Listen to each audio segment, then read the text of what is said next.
በስመ አብ ወወልድ ወመንፈስ ቅዱስ አሐዱ አምላክ አሜን።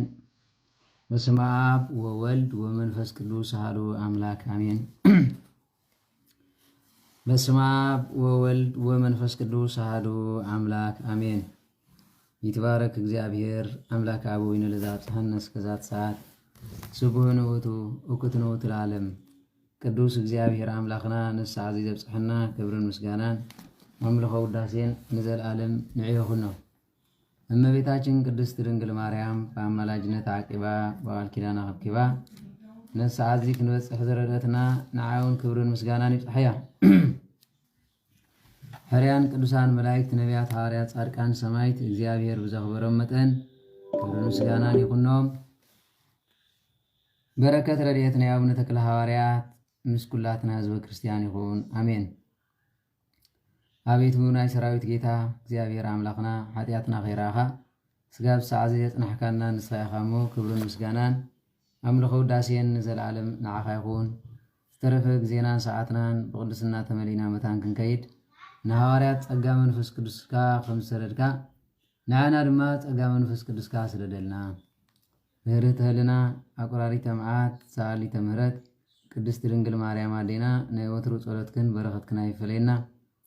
ንቅድስት ኤልሳቤጥ ነባ ሕርያቆስ ነባ ጊዮርጊስ ዘጋስጫ ንዮሐንስ አፈወርቅ ንቅዱስ ደቅስዮስ ንኹሎም ሊቃውንቲ ከም ዝባረኽክዮም በረኸትክን ረድኤትክን ቃል ኪዳንክን ምስ ኩላትና ህዝበ ክርስቲያን ይኹን አሜን። በረከትን ረድኤትን ናይ ኩሎም ነቢያት ሐዋርያት ጻድቃን ሰማዕትን መላእክትን ምስ ኩላትና ህዝበ ክርስቲያን ይኹን። ዝተባረኸ ዝተቀደሰ ምሸት ይግበረልና። አቡነ ዘበሰማያት አሜን። አቡነ ዘበሰማያት ይትቀደስ ስምከ ትምጻእ መንግሥትከ ወይኩን ፍቃድከ በከመ በሰማይ ከማሁ በምድር ሲሳይነ ዝበለትነ ሀበነ ኅድግ ለነ አበሳነ ወጌጋየነ ከመ ንሕነኒ ኅድግ ለዘአበሰለነ ኢታብአነ እግዚኦ ውስተ መልሱ ታላ አድኅነነ ወባልሐነ እምኩሉ እኩይ እስመ ዚአከ መንግሥት ኃይል ወስብሐት ለዓለም ወለዓለም አሜን። በሰላመ ቅዱስ ገብርኤል መልአክ ወእግዝእትየ ማርያም ሰላም ለኪ ድንግል በህሊናኪ ወድንግል በሥጋኪ እግዚአብሔር ጸወት ሰላም ለኪ ብሩክት አንቲ እምአንስት ወብሩክ ፍሬ ከርሥኪ ተፈሥሒ ፍስሕት ማርያም ምልዕተ ጸጋ ምልዕተ ውዳሴ ምልዕተ መጎስ ምልዕተ ግርማ እግዚአብሔር ምስለኪ ሳሊ ወጸሊ ምህረት በእንቲአነ ሀበ ፍቁር ወልድኪ ኢየሱስ ክርስቶስ ከመ ይስረይ ለነ ኃጣውኢነ ተማኅፀነ ብኪ አሜን። ናይ ክርስቶስ ቤተሰብ አፍቀርቲ ቅድስት ድንግል ማርያም አዴና ኣብ መሰረት ነቢያት ሐዋርያት ተሃነጽኩም ደቂ ዓዶም ንቅዱሳን አዒንተ እግዚአብሔር አቦታተይ ካህናት ናይ ምስጢር ተላእኽቲ ኣሕዋተይ ዲያቆናት በርብዓን ብሰማንያን ውልድነት እግዚአብሔር ተቐቢልኩም ተስፋ መንግሥተ ሰማያት ጽበዩ በሙሉእኹም ህዝበ ክርስቲያን ፍጹም ሰላም እግዚአብሔር ምስ ኩላትኩም ይኹን። ከመይ ሓዲርኩም ከመይ አርፊድኩም ከመይ ውዒልኩም ከመይ አምሲኹም በብ ዘለኹም መጽሓይ እግዚአብሔር ይመስገን።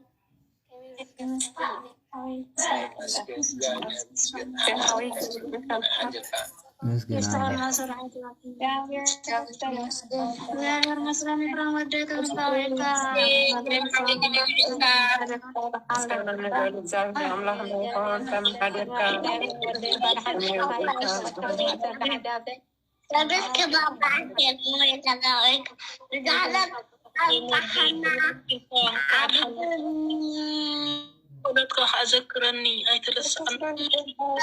كلهم الشعب ملكا الله يدور على حدثك አሜን አሜን። እንኳ ኣብፅሕካ ንዓኻውን ናታን ወደይ ከመይ ውዒልካ مسكنك وين حاسمك ዋ ስመይ ጋ ጠፊእኳ ለምስ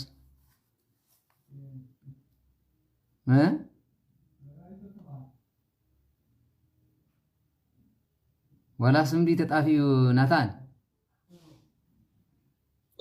በወልድ ወመንፈስ ቅዱስ ዋሕድ አምላክ አሜን። ከመይ ውዒልኩም ማሕበር ከመይ ውዒልካ ድሮም ሓወይ እንኳ ደሓን መጻኻ እንኳ ደሓን ሽሮም ኩለኹም ማሕበር እንኳ ደሓን ጸናሕኩም ሃራይ በሉ። ቅዱስ እግዚአብሔር አምላኽና ስለ ኩሉ ነገር ክብርን ምስጋናን አምልኮ ውዳሴን ንዘላለም ንዕይኹኖ። ሎም መዓንቲ ድማ ንምሃሮ ትምህርቲ ካብ ሮሜ ምዕራፍ 1 ካብ 8 ንድሓር ዘሎ እዩ ማለት እዩ። كمتي أبتر استتري وزلهم እምነትኩም ኣብ ኩሉ ዓለም ስለ ተወሬት ንኣምላኽ የመስግኑ ኣለኹ ዝብል ትምህርቲ ክንመሃር ኢና ማለት እዩ። ስለዚ ኣብ ሮሜ ምዕራፍ 1 ቁጥሪ 8 ካብኡ ንየው ዘሎ ስጋብ ዕለት ቁጥሪ 13 ዘሎ ናይ ምስጋና ደብዳቤ ዝበሃል እዩ። ብርሃነ ዓለም ቅዱስ ጳውሎስ ንሮሜያ ዝነበሩ ንሆ መልእኽቶም ክጽሕፈሎም ከሎ ዝጸሓፈ ቃል እዩ። ንሽዑ ንሮሜ ክጽሓፍ ከሎ ንዓና ድማ እንዳሕራይ ነዞም ሕጂ ዘለና ንሆን እግዚአብሔር ኣምላኽ ቃሉ ንዘለዓለም ዝነብር ስለ ዝኾነ ኣባና እውን በፂሑ ንሕና እውን መምሃር ጌርና ክንወስድ ኢና ማለት እዩ። ስለዚ ብርሃነ ዓለም ቅዱስ ጳውሎስ በረከቱን ረድኤቱን ይሕደረና ኣብታ ምዕራፍ 1 ቁጥሪ 8 ዘላ ቃል ዝተዛረቦ እንታይ እዩ እንድሕር ኢልና ካብ 8 ዘሎ ከምዚ ይብል ካብ ሓደ እንተንበብና የጽቡቕ እዩ ስለኒ ካብ ሓደ ስጋብ ቁጥሪ 1 ዘሎ ማለት እዩ። ምክንያቱ አንብባ ለኪርታስ ምጥንታስ ከፍጻሜታ እዮም ዝብሉ ቅዱሳን። ስለዚ ከምዚ ይብል በረከትን ረድኤትን ይሕደረና ካብ ጳውሎስ ኣገልጋሊ ኢየሱስ ክርስቶስ ሐዋርያ ክኸውን ዝተጸውዐ ወንጌል ኣምላኽ ክምህር ዝተሓረ ዝተላኸት መልእኽቲ ይብል። እዚ ወንጌል እዚ ኣምላኽ ኣቐዲሙ ብነቢያት ኣብ ቅዱሳት መጻሕፍቱ ዘተስፎ እዩ። እዚ ወንጌል እዚ ብዛዕባቲ ሰብ ኮይኑ ካብ ዘርኢ ዳዊት ዝተወልደ ወዲ እዩ ዝዛረብ ካብ ምውታት ምትምስኡ ድማ ብመንፈስ ቅዱስ ወዲ ኣምላኽ ምዃኑ ብሓይሊ ዝተጋህደ ኢየሱስ ክርስቶስ ጎይታና እዩ። ኩላቶም ኣሕዛብ ከምዚ ዝኣምኑ ከም ዝእዘዙን ክንገብር ብኡ ምእንቲ ስሙን ጸጋን ሐዋርያነትን ተቐበልና ንስኻትኩም እውን ከምኣቶም ናይ ጎይታናን መድሓኒትናን ኢየሱስ ክርስቶስ ክትኮኑ ተጸዊዕኩም ኢኹም ኣብሮም ዘለኹም ቅዱሳን ክትኮኑ ዝተጸዋዕኩም ፍቑራት ኣምላኽ ኩላትኩም ካብ እግዚአብሔር ኣቦናን ካብ ጎይታና ኢየሱስ ክርስቶስን ጸጋን ሰላምን ንኣኻትኩም ይኹን ኢሉ ይጅምር። ስለዚ ብምስጋና ጀሚሩ ነቲ መልእኽቱ ክጽሕፎ ከሎ ድማ ከምዚ ይብል ብክርስቶስ ምእማንኩም ኣብ ኩሉ ዓለም ስለ ዝተሰምዐት ቅድሚ ኩሉ ብዛዕባ ኩላትኩም ንኣምላኽ ብኢየሱስ ክርስቶስ ከመስግኖ ይደሊ ኣለኹ የመስግኖ ኣለኹ። ተመልከቱ እንሆ እታ እምነትኩም ኣብ ዓለም ስለ ዝተወርየት እዩ። መቸም ስምካ እንድሕር ተጸዊዓ ኮይና ሎሚ ዘሕፍሮ ይበዝሕ ሓቀ ምስዚ ዝኸይድ ኢሎሞ ምዚ ዝዛረብ ኢሎሞ ናብዚ ቤተ ክርስቲያን ዝመላለስ ኢሎሞ እንታይ ኢሎሞ ኣብ ኣምላኽ እምነት ዘለውን ኣይመስልን ኩሉ ሰብ ክሓፍር ኢና ንሪኦ። ግን ቅዱሳን እንታይ እዮም ማለት እምነትኩም ኣብ ኩሉ ዓለም ስለ ዝተወርየት ኣነ ከዓ ንኣምላኽ የመስግኖ ኣለኹ እዩ። ቀፂሉ ዝተዛረበ ድማ ከየቋረፅኩም ኩሉ ግዜ ኣብ ጸለተይ ከም ዝዝክረኩም እቲ ወንጌል ወዱ እናሰበኽኩም ብምሉእ ልበይ ዘገልግሎ ኣምላኸይ ምስክረ እዩ። ስለዚ ኣብ ጸሎት ኩሉ ግዜ ዝዝክረኩም እዩ። ሎሚ ግን ጸሎት ተዘኻኺሩ ከሎ ድሓን ኣነስ ፈተና ከይትኾነኒ ከምዚ እንተኮይነስ ፈተና ከይትኾነኒ ኢሉ ገዲፎ ዝኸይድ ይበዝሕ ማለት እዩ። ልባ ምሳይ ቀልባ ምስ ለበሳይ ዝበሃል ኣሎ ሓቀር። ስለዚ ነዚ ብምባል ይኸይድ ማለት እዩ። ብእምነትኩም ግን ጽኑዓትኩን ይብላ መጨረሻ በእምነት ጸኒዕኩም ፊልጵስዩስ ቅሬታ ፊልሞና ምዕራፍ 1 እንተሪኢኹም ኮንኩም ነታ ዘላትኩም ፍቕሪ ብእምነትን ብጽንዓት ነቶም ካልኦት ተኻትዑ እምበር ናብኦም ኣይትኸይዱ ይብል። ስለዚ ኣብ እምነት ጽንዓት የድሊ እዩ ማለት እዩ። እንተጸናዕካ ድማ ቅዱሳን ብኣኻ ይሕጐሱ ንሆ ድማ ኣብታ ዝገብርዋ ጸሎትካ ኩሉ ግዜ ይዝክሩኻ እዮም ማለት እዩ። ስለዚ ብፍቓድ ኣምላኽ እንተደኣ ኮይኑ ደጊም መንገደይ ከቕንዓለይ እሞ ኣብ መወዳእቱ ናባኻትኩም ክመጽእ ይደሊ ኣለኹ ምእንቲ ክትብርትዑ መንፈሳዊ ውህበት ከማቐለኩም ስለ ዝደልኻ ክርእየኩም ይናፍቕ ኣለኹ ይብል። ያው ገርምኩም በዓል ሙሉእ ጸጋ ስለ ዝኾነ ናብኡ ምኻዱ ዝረኽቦ ጸጋ ኣለዎም። ስለዚ ናባኹም ክመጽእ ፍቓድ ኣምላኽ ክኾነለይ መጽአ ደልና ዘለኒ መንፈሳዊ ጸጋ ክበኩም እሞ ንስኻትኩም ከዓ ንሆ ዓበይቲ ብርቱዓት ንፉዓት ክትኮኑ። ሎሚ ግን ሰባኺ ወንጌል ክመጸካ እንተኮይኑ ክብፅብፀካ ንገዛኻ ዝመጽእ በፅቢፅካ ዝኸይድ ይበዝሕ ማለት እዩ። ብፍላይ እዛ ስእሊ እዚኣ ዝገበረስካ ምሳና ዝኾነን ዘይኮነን እዩ ዝፍለጥ በለኹም። ሃየ ድሕሪኡ ናብ ሓደ ገዛ ኸይለስ ዋይ ምስቲ ኤፍሬም ዝበሃል ትከታተሊ ኢላታ ብኸመይ ፈሊጥኪ በዛ ስእሊ ማይ ስተይ በሊ ኣይሰትን ማይ ቅድሕለይ ጓይላ ተመፅ እንታይ ኮይና መስለኩም ፍሪያ ጉድ ቦይ ዝኾነኩም አንቱም ሰባት ስለዚ እንታይ ኮይና ፈሪሓ እንኳን ደው ትሮፍ ሳብዚ መፅኦም ከማን ማይ ዘይሰተይ ሪና ማለት እንታይ ዳሉ ማይ ዳስተዩ ሻሎ ስተይ ኖ ኖ ኖ ዋ برجع أملاق على ودي زي مزبي أنا قلنا إن كانت يلمنوا على اسم غيركم نصنع حمرة حميد يزق برسقي سلازي أطمع حواتي كم زيلو مالتي ما أنت اختبرتعو منفساو هبتون كم ما قلكم منفساو حاو هذا مس أنت عايز قبر مالتي منفساو بنتون كم ما قلكا ها كم ما قلكم سلازي دلخا كرئيكم ينافق علىكم زيكا عنن أخاتكم نسخاتكم بتازلاتنا امنتنا حدنا من تخنص انا عيل محبر نمتاي يزغبر نمتاي محبر تقبر كتبزح قطرها قالكو يكون انت دا نن بعلها بصلت كتزاخر كتباراتا قدلتك امينكا ازيا قدلت نيرا زيان عاوديقات نيلكا نحوخا ختنغرو ها نزي تراي كونكو حوارات دما حوارات نكلكم من كله طريقهم مخنكم نسبعه قدوسان ببخل تغيرو لا أخوم يبل 35 بوتا ليهم قن كلهم كلن تاجيرو ببخل تاجيرو لا أخوم يبل ككلته سلم تاي تحادخ دكم كله تحادخ حجزو تحادخ رصع خلا تحادخ ذكره مالي سلازم منفساو خوين كان بين خاطر بصح درجه يله እንኳን ደን ህና ይትረፍ ተማባዓት ዝነብሩ ቅዱሳን እንኳ መላእክት መጽኦም ተዘይ ተራዲየሞ ተዛሐስቡን ተዝጽልይዎን ዘለው ብምንታይ ያረጋግጹ በዚ ስለዝኾነ ማለት ስለዚህ አትማሐዋት ከምቲ ኣብቶም ካልኦት አህዛብ ዝረኸብኮ ፍረ አባኻትኩም ምን ትኽረክብ ናባኻትኩም ንምምጻእ ብዙሕ ግዜ ከም ዝመደብኩ እንተኾነ ክሳዕ ሕጂ ከም ተኸልከልኩ ክትፈልጡ ይፈትለኹ ናባኹም መጽእ ብዙሕ ግዜ ይደል ነይረ ግን ተኸልኪለ ምን ከልኪልዎ እግዚአብሔር ዝኸልከለሉ ግዜ ኣሎ ሰይጣን ዝኸልከለሉ ግዜ ኣሎ ናባኹም መጽእ ይደል ነይረ እንተኾነ ግን ሰይጣን አንቂፍኒ ይብል እግዚአብሔር ድማ ገና ይትኺድ ጽናሕ ሓንሳ ኢሉ ቀመጠን ኢሉ ኣነስ ፈትየዶ ኮይነ ብዚ ኢየሩሳሌም ዝቕመጥ ዘለኹ ኣነ ናብ ዞም ማሕበር ዝእከቡ ለይትን ቀትርን ክኸይደ ዝደሊ ግን እግዚአብሔር ኣይፈቐዶን ስለዚ ሰይጣን ኣይኮነን እዚ እግዚአብሔር ኣይፈቐዶን ይባል ስለዚ እንታይ ዝብል ማለት እዩ እንሆ ብዙሕ ግዜ መደብኩ እንተኾነ ግን ክሳዕ ሕጂ እንሆ ከም ተኸልከልኩ ክትፈልጡ ይፈትለኹ ንግሪኻውያንን ንኻልኦት ኣሕዛብን ንዝተምሃሩን ንዘይተምሃሩን ክሳብ ጉባይ ክሰብኽ ጉባይ ስለዚ ብወገነይ ኣብ ሮማ ንዘለኹምን ወንጌል ክሰብከልኩም ሃረርታ ኣለኒ ሰባኺ ወንጌል ማለት ከምዚ እዩ ንግሪኽ ንሮም ንኣቴንስ ንስፓርታ ነዚ ብምሉኡ ንጣልያን ወዘተረፈ ሰብኽ ጉባይ ስለዚ ናብ ሮማ ክመፁን ናባኹም ናብ ሮም ዘለኹም ሰባት እውን ክመፅእ ሃረርታ ኣለኒ ከምቲ ንኻልኦት ንዝተምሃሩን ዘይተምሃሩን ከኣሰብ ይኽእል ንዝተምሃሩ ንዕዮም ተመሲለ ነቶም ዘይተምሃሩ ብኻ ተመሲለ ንሕሙማት ሕሙም ተመሲለ ነቶም እስራት ማእስርቶም ኮይነይ ስለዚ በዚ ንኹልኹም እንሆ ናባኹም ንኹሎም ክሰብኽ ጉባይ እዩ ስለዚ ብወገነይ ኣብ ሮምን ንዘለኹምን ወንጌል ክሰብከልኩም ግን ሃረርታ ኣለኒ እዚዩ እናተይ ሃረርታ እዩ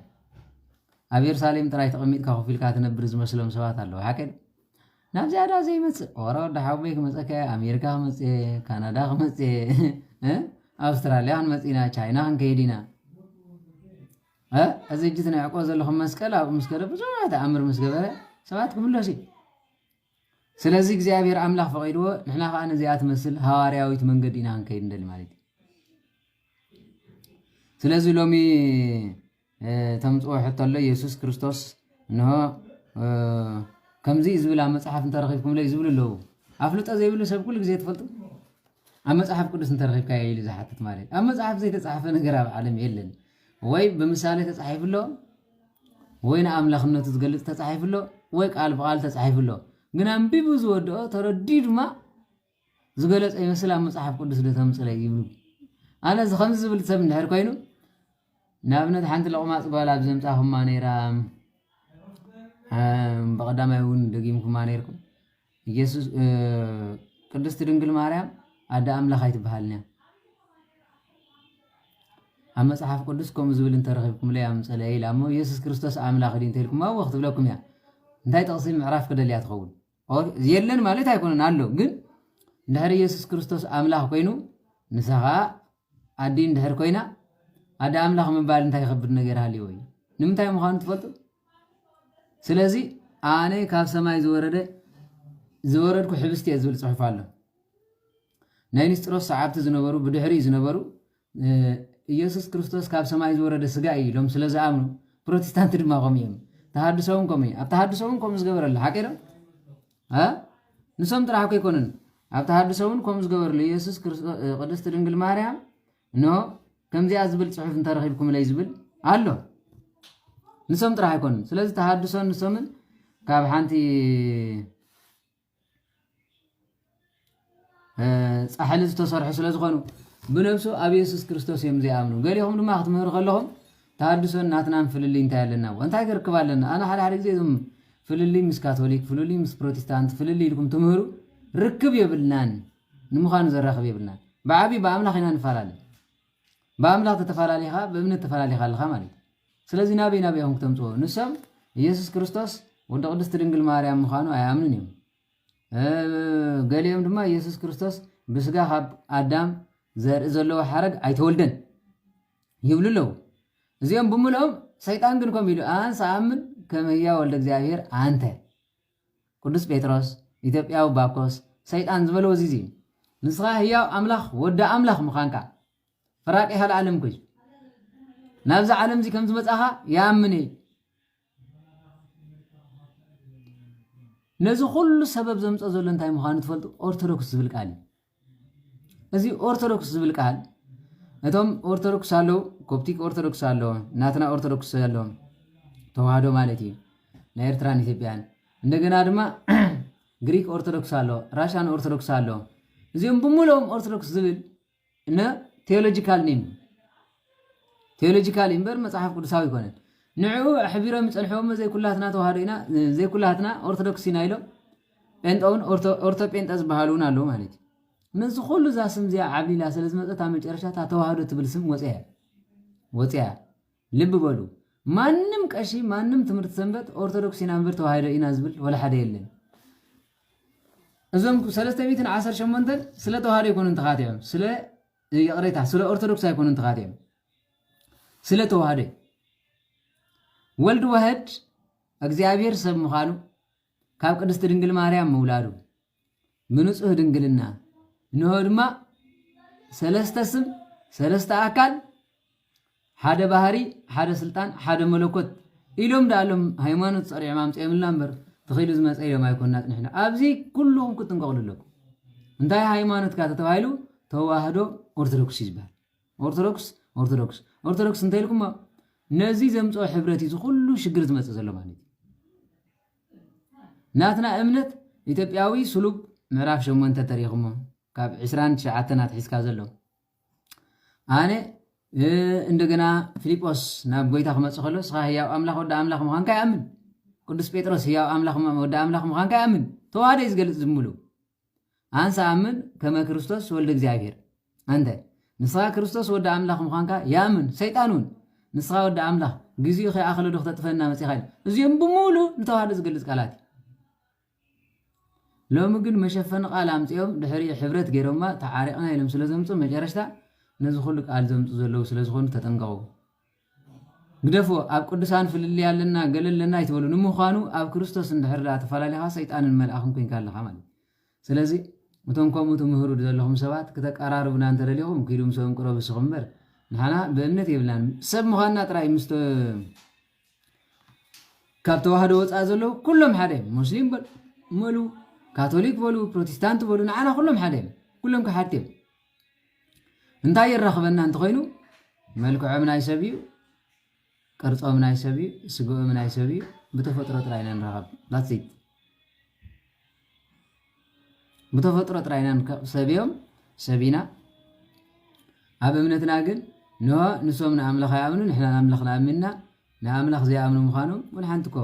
ከምቲ ጎይታ ዝበሎ ንስኻትኩም ኣቦታትኩም ቀተልቲ ነቢያት ምዃኖም ብኣፍኩም ትምስክሩ ኣለኹም ኢሎም ሓቂድ ብኣፍኩም ንሶም ድማ ኢየሱስ ክርስቶስ ወዲ ቅድስት ድንግል ማርያም እዩ ወይ ድማ እግዚአብሔር አምላኽ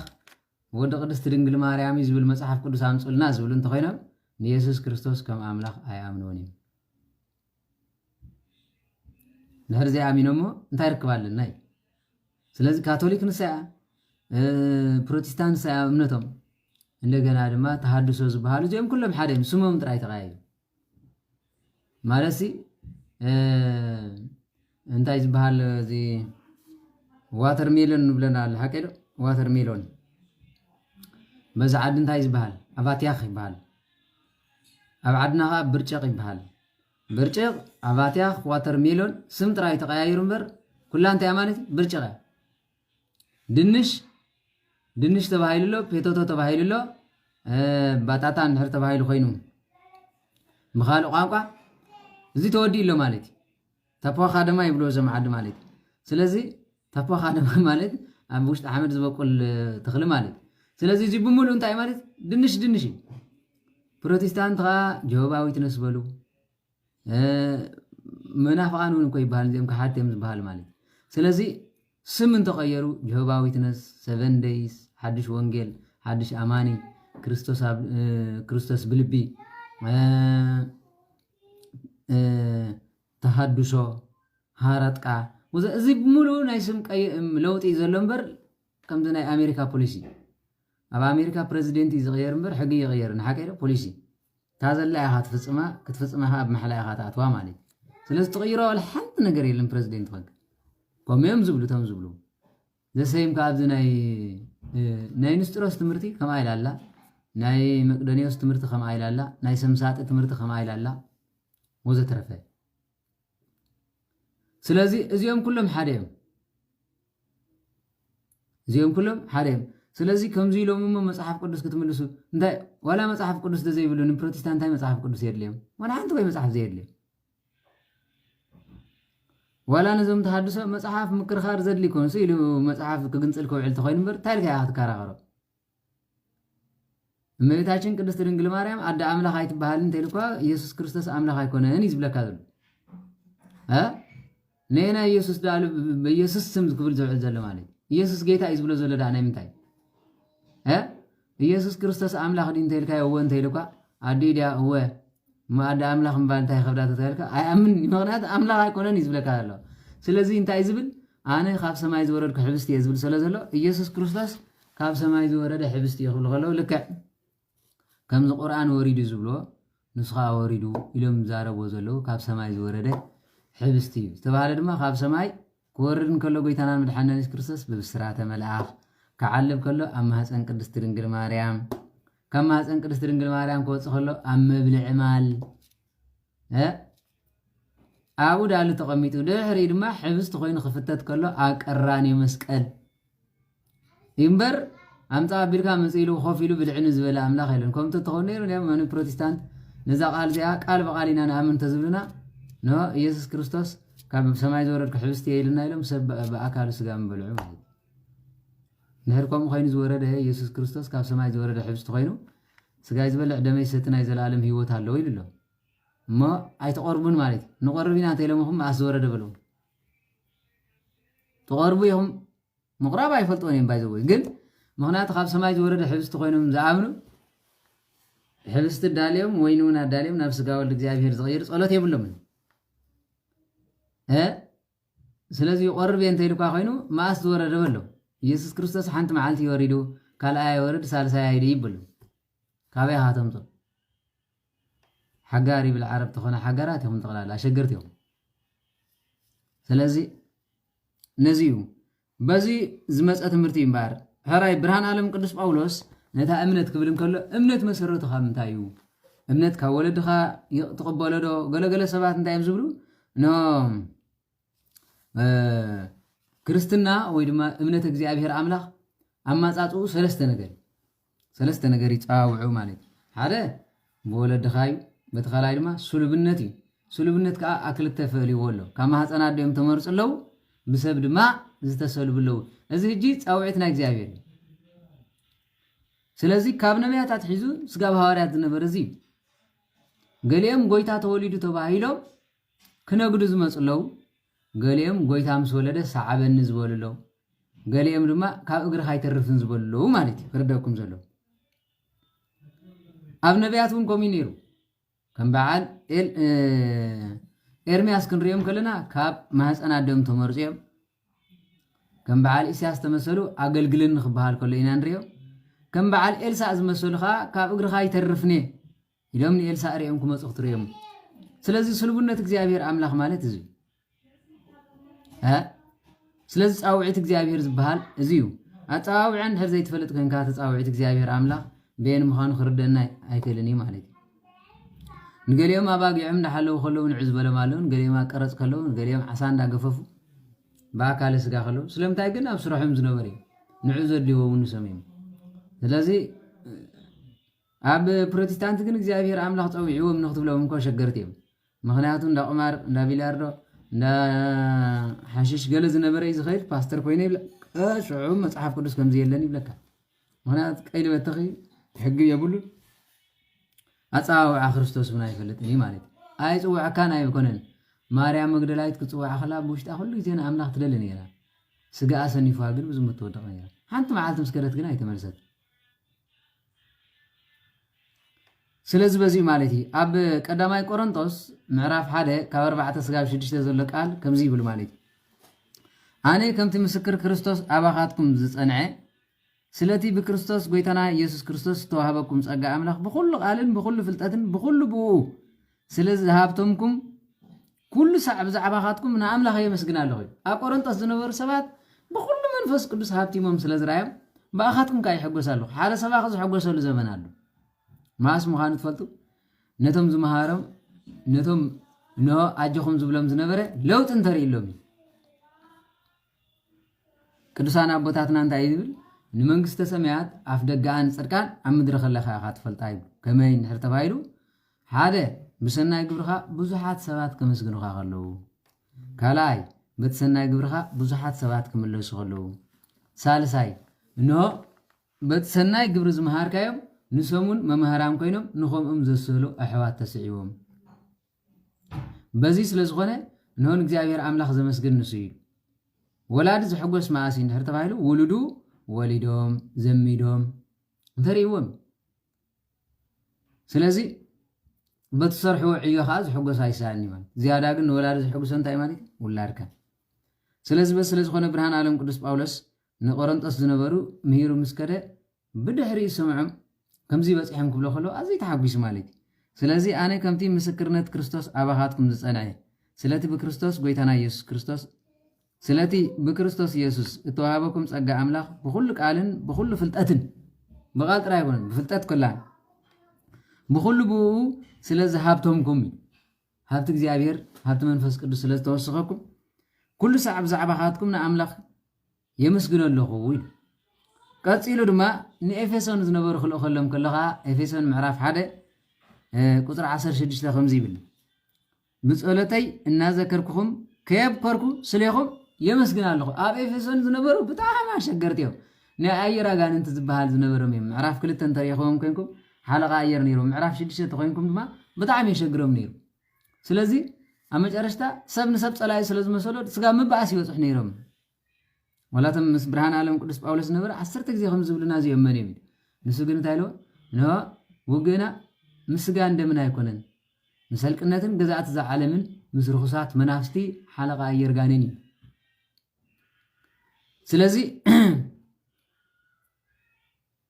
ነዚ ስለ ዝበሎም በዚ ተረዲኦም ይኸዱ ነይሮም ሕጂ ግን ብኤፌሶን ግን ኩሉ ግዜ እንታይ ገብር ነይሩ እግዚኣብሔር እናመስገንኩ ብፀሎት ግን ይዝክረኩም ኣለኹ ብፀሎት ዘይትዝክሮ እንተኾንካ እንድሕር ደኣ ክተዋርዶ ክትፀርፎ ክተልዕሎ ጥራሕ ትኸይድ ሃሊኻ ግን ሽግር እዩ ማለት ቀፂሉ ድማ ኣብ ተሰሎንቄ ዝነበሩ መልእኽቲ ትፅሕፈሎም ከለኻ ከምዚ ኢሉ ምዕራፍ 2 ቀዳማይ ተሰሎንቄ ቁፅሪ 13 ከምዚ ይብል ምእንቲ ዝውን ነቲ በኣና እተሰብከ ቃል ኣምላኽ ምስ ተቐበልኩም እሞ ንስኻ ኣባኻትኩም እተኣምኑ ዘለኹም ዝዓይ ዘሎ ከምቲ ብሓቂ ኮይንዎ ዘሎ ቃል ኣምላኽ እምበር ከም ቃል ሰብ ስለ ዘይተቐበልኩምዎ ንሕና ከየባኸርና ንኣምላኽና ንመስግኑ ኣለና ኢሉ በቃ ስለዚ ቃል ኣምላኽ ኢሎም ተቐቢሎም ኣብኦም እውን ይዓይ ስለ ዝነበረ ሕሙማኖም ይፍወሱ ለምፃማቶም ይነፅሁ ልቦኖም ዓሪፉ ሓሳባቶም ካብ ዕግርግር ደው إلو نسناي قعزة سلز خيد نبرة كيف باخرنا نعمل نمسجن لنا كاتيرو دما أبكال أي تسولونك إيه زي صحافة من الاختقاء معرف حال قصر سلسة زلو خمسي بل عطم حواتنا أمنتكم أزيا سلز عبيتي جو أمنت وسخني أمنتكم أزيا سلز عبيت إتا فقر نفس وكف ناي كلاتكمون أبنع نحرككم سلز عزازتي كلاي ملك تخلق لهم كل جن انتهي لهم مالك أمنتكم سلز عبيت إتا فقر نفس وكفكمون أب كلاتكم نحرككم سلز عزازت كونوا عيمة بزعبهم كل ساعة عملاق كنا مسجنو جبوناي سلازي أبزي كتم هارن كلها عزيز وحق سكان غير انتهي نحر تبايلو محبر علونا أبنت أبزي عاد إنجليز نورناتو مالو جرمن نورناتو مالو سويسرلاند نسوم تفاقيرهم كتصلي خمس جنو خلاو دس يجولكا نيا كبار خلا إيديا تبل مالي تيجي نسوم جن كل جزء فتنا خير قاتهم كاب صلتن تمسكن أملاخ زين زمسلو حوات كاب ذهب كان خام بالجنا يتعرفني خامل سلازي أتعرفوري أباهم تنكرا أتا أمنت صنيعة أتا فقري نحل حلكمون سلاز عززت سلاز وسخت مالي سلاز عززت كون عيمو بزعباتكم كل ساعة أنا أملاخ يمسكنوا اللي غير نتيمتي وسكلوا خلوا خلاقن بأمنته بتبعته بتزجورز نبرة كال يسترس أني هو مالي هكذا ما يتيمتي وس معرف حدا كاب سلسلة سجاب حمشته خمسي بال إتا أباها زلا لقم زي بالله مالت منقب زي بالله قدمي أبليوس عبايكا نيراي قدم ليوس بحالا عبايكا كما مسألة امنت نيراتني فتي من زين كاسا ما كابودما أب يوكاني أديها إلياس يوكاني دهار نابت إمتي وس بصحت امنت سأقاك زي أبهر أملاق بولدخا خميلو خمس من صري مالي قديما أب عبايخا ليوس دهر إدما أب يوكاني زحادرت امنت الناس ذكركو أباخا خمز اللادما تردي اللهوي إذا امنتنا عبايخا دهار أباديخا هجرما أباخا خمز الله تردي اللهوي سلازي أجازي كابا يمسيو ببخاوي بديها سلازي بديها بند عبايخا جيراز مسأت تردي اللهو نبعاتك ذكيرة بتحقواس من كملسي كريئكا ينافق اللهو إمتيوس نبرهان عالم قدس باولوس نو كابو بمرحاو كل جزء يزبك نيرو بفقر مالك نجزي أبير كمسكن كله كل جزء بفقري ده هذا ما أزيز أو ما يير كم حيرت أو مايك ست خمان نو غرور أخاتي خل النيرو نتايلو مالك متي وسودي متى زلك هاتو نفس غار حقو وريلو سلزلو مايك ستي تخليها قرب وين وسخلي قرب ويني ما يبريحكا بوس تيهلو هذا هذا جزء أسمع من توزيعه ما يكتسبتي تخليها بدأني سجودك مايكو كبيرين خصدي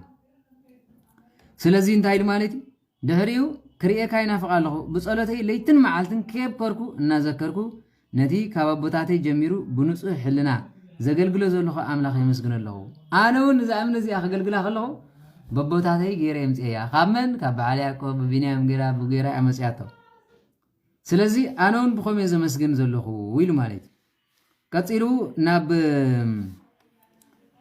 ناب رومي معرف عسرته قطر 18 زلاخو ملخت دما خمسي يبل انا غنانو كوتو دا يسمعنيم يبلالهو داهيوم نام مدر وصه قالمون كسعوسن عالم بصه بحقبا نو سمعمو الى دما امسكونكو يدي سلازي تانسب بعال تكل هايمانوت يجي حغوس لي يحغوسن يحغوسيم كما يبلني قدلهم كيتنبي وعلن ابز زولو سبيم ببو عاد انجليز زولو سبيم ببو اب سويسرلاند زولو ببو امريكا زولو استراليا زولو سلاز اركان بانا قطع يخل ها بانا زقطع كون عون زي تتقمي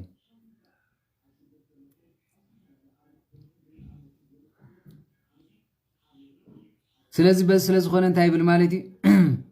انه كل سبكت اب عالم باتسمعي بماني مالتي باخاتكم سلازي نغزيابير يمسكن الله يلو رومي معرف 10 دما 5 يبل مزازكم اب كل تسمعيو سلازي باخاتكم يحغوسالو نسناي برهታት نكي غنا غرهታት كتكونو يدل يلهو نسناي ገርህታት ተመልከቱ የወሬታ ንሰናይ ብልህታት ንሰናይ እንተኮይኑ በላሕት ኹኑ ንኽፉእ ግን ገርህ ኹኑ ኮነ ኢልኩም እንድሕር ብላሕት እንድሕር ተንኮለኛታት ኮይንኩም ሰብ ኣይክእለኩም ስለዚ ንሰናይ ብልህታት ንከይ ግን ገርህታት ክትኮኑ ይልምነኩም ኣለኹ ኢሉ ከመይ ብኽፍኣት ዝመፁ ደቂ ሰባት ከየባላሽኹም ማለት ስለዚ ኣሕዋቴ ብኣእምሮ ሰብኡት ኩኑ ብኽፍኣት ድማ ህፃናት ኩኑ እምበር ብዛዕባ ኣእምሮ ቆልዑ ኣይትኾኑ ብምባል ነቲ ትኸድዎ ነቲ ትመሃርዎ ነቲ ተገልግልዎ ዘለኹም ብፍቕሪ ንኽፉእ ገብርኹም ድማ ከም ህፃናት እንተኾንኩም ንስኹም ኣይትጉደሉ ኢኹም ህፃን ክኸይድ ከሎ ድፍ ኢሉ ዝወድቕ ሓቀይ ዓይኑ ዓዊሩ ይፈልጥ ልሕፀፅ እምበር ወላ ሓንቲ ከም ህፃን ዝወድቕ የለን ግን ኣዕፅምቲ ይስበር ስለምንታይ ጠባቂኡ መልኣኽ ኣሕሊፉ ስለ ዘይሂቦ እዩ ማለት እዩ ስለዚ በዚ ስለ ዝኾነ እዩ እምበኣር ኣሕዋተይ ብኣእምሮ ሰብኡት ኩኑ ብኣእምሮኹም ኣዝኹም ሰብኡት ኩኑ እንሆ ብኽፍኣት ግን ህፃናት ዳ እምበር ብዛዕባ ህፃናት ዳ ኩኑ እምበር ብዛዕባ ኣእምሮስ ቆልዒት ኹኑ ብኣእምሮኹም ቆልዒት ኹኑ ስለዚ ጎብዙ ኢሉ ስለዚ ሓደ ግዜ ብስብከት እንሆ ክተገልግል ከለኻ ትሕጎሰሉ ግዜ ኣሎ ተሓዝነሉ ግዜ ኣሎ ስለዚ ሃዋርያት ካብቲ ዝብሎ ዝነበሩ ቃላት ነዚ እዩ ማለት ናይ ብርሃን ዓለም ቅዱስ ጳውሎስ በረከትን ረድኤትን ቃል ኪዳንን ምስ ኩላትና ህዝበ ክርስቲያን ይኹንና ገርህም ምዃን ፅቡቕ እዩ ሓቂር ትማሊ ድዮ ቅድሚ ትማሊ ክንዕልል ከለና ምስ ቴሌግራም ሓደ ዘሰሓቐና ማለት ምንም ዘይፈልጥ ወዲ ዝገሄር ሰብኣይ ነይሩ ኣመሪዐ እሞ ይበሃል ቆቆሪፅኩም ጋር ተፅሕቦ ኢኹም መስሓቕ ክኾነኩም ማለት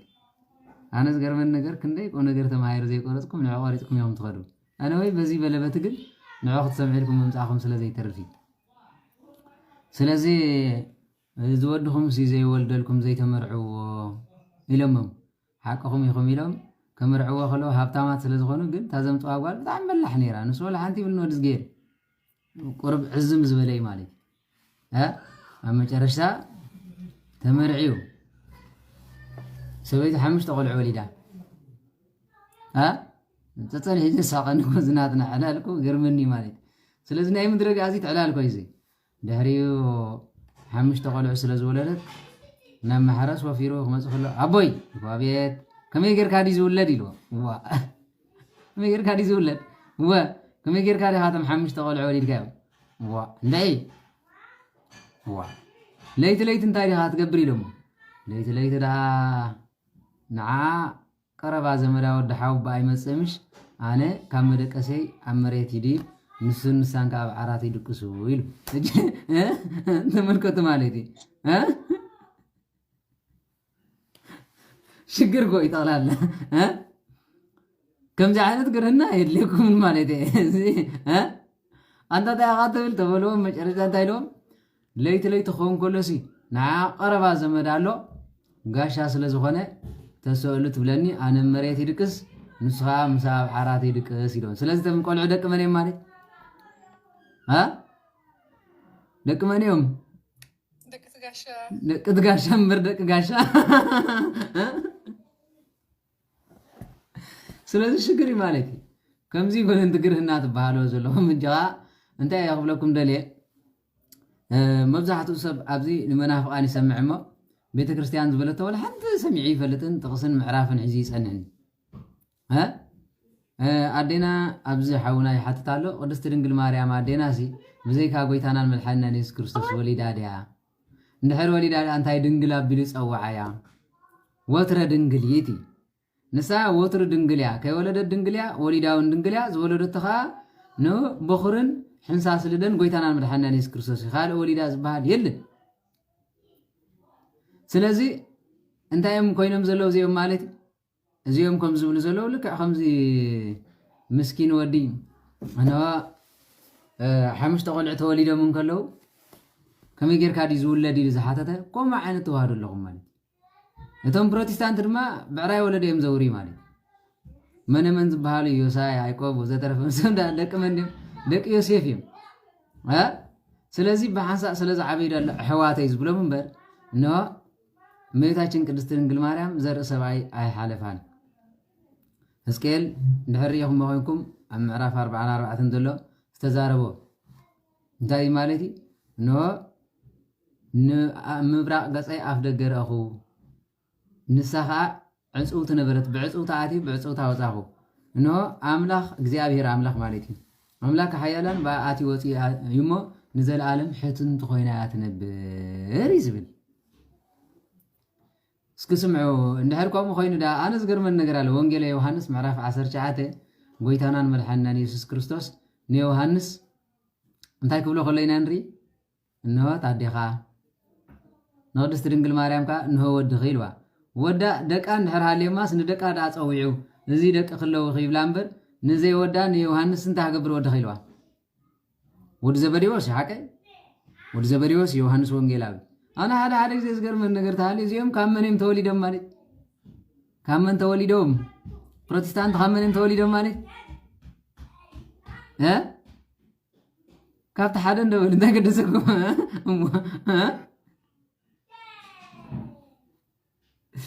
ስለዚ ከምዛ ሰበይቲ ዘጋጠማ እዚኣ ከምዛ ምስኪናይ ወዲ እዚኦም ሕጂቲ ምስኪናይ ወዲ ዝበሃል ዘሎ ተተዋህዶ ገይርኩም ውሰድዎ ነዛ ዕላል ስኢልኩም ኮ የምፀን ወለድና ኮ ስኢሎም ኣየምፅዎን ማለት እንታይ ዝብል ዘሎ ማለት እዚ ምስኪን እዩ ምንም ኣፍልጦ የብሉን ተዓዚሙሎ ማለት ዓዚም ማለት እምሩ ተደፊኑሎ ማለት ኣመርዒዮሞ ኮይልናኩም ድሕር ተመርዒ ኮይኑ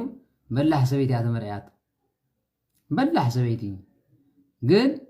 እቲ ዝምርዐ ዘሎ ወዲ ሃብታሚ ኢለኩም እዚ ኮ ምሳሌ እምበር ስኢሉ ከምኡ ጥራይ ስለ ዝመፀ ኣይኮነን ምሳሌ እዩ ሃብታም ዝተባሃለት ቤተ ክርስቲያን ናያ ዕዙም ዝተባሃለ ቤተ ክርስቲያን ዘይፈልጥ ተዋህዶ እዩ በላሕ ሰበይቲ ተመርዖቶ ማለት ድማ ኣጋንንቲ ዝሓደሮም ተወሊዶም ዝበሃሉ ዘለዉ ከዓ ደቂ ጋንንቲ እዮም እምበር ደቅቲ ለዋህ ኣይኮንን ደቂ ሃብታም እውን ኣይኮንን ስለዚ ደቂ ተዋህዶ ኣይኮንን ዛረቦ ዘለዉ እዚኦም ጥራሕ ነቲ ዕላል ሰሚዕኩም ዲኹም ትኸዱ እቲ ምሳሌ ከዓ ክርዳእኩም ኣለዉ ኣብ መጨረሻ እንታይ ኢሉ ማለት እዩ ከመይ ጌርካ እዩ ዝውለድ ኢሉ ሓቲቱ መን ይኸም ኢሉ ዝሓት ዘሎ ዕዙም ስለዚ ናይ ሎም ተዋህዶ ድማ ቅድስቲ ድንግል ማርያም ኣይተዋልድንያ እንድሕር ተባሂሉ ጥቕስን ምዕራፍን ዝበልዎ ፕሮቴስታንት ከምዚ ኢሎም ናይ ሊመፅእ እንታምካ ስለዲኻ ጥቕሲ ምዕራፍ ክትፈልጥ ዘይከኣልካ ማለት እዩ ስለዚ እቲ ተመርዓወ ንሆ ደቂ ድዮም ኣይደቂ እንዲዮም ዝፈልጦ ነገር የብሉን ግን ይዕብዮም ነይሩ ለይትን ቀትርን ሰሪሑ ናይ ኣቦ እንጀራ ገይሩ ይዕብዮም ነይሩ ንሕና ዘዕበናዮም ወለተ ማርያም ገብረ ማርያም ዓንዲ መስቀል ገብረ መስቀል ዝበልናዮም ድማ ሰበኽቲ ወንጌል ኮይኖምስ ሃይማኖት ምሂሮምስ ተዋህዶ ጌጋ ይኽብሉና ክመፁ ከለዉ ተባ ልቢ በሉ ማለት ጠሪጣት ኣተሓንከለ ድዮም ዝብሉ ብምንታይ እዮም ፕሮቴስታንት ንዓና ክመሩና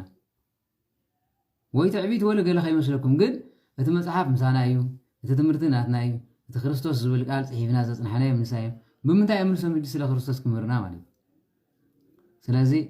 ነዚኦም እንታይ እዮም ዝበሃሉ ማለት እዩ እንሆ ደቂ ውሽማ ይበሃል እዚኦም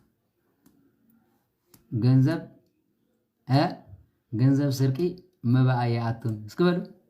ገንዘብ ስርቂ በሉ ገንዘብ ስርቂ መባኣ ይኣቱን እንታይ ማለት እዩ መጽሓፍ ቅዱስ ከምኡ ዝብል እንግዲህ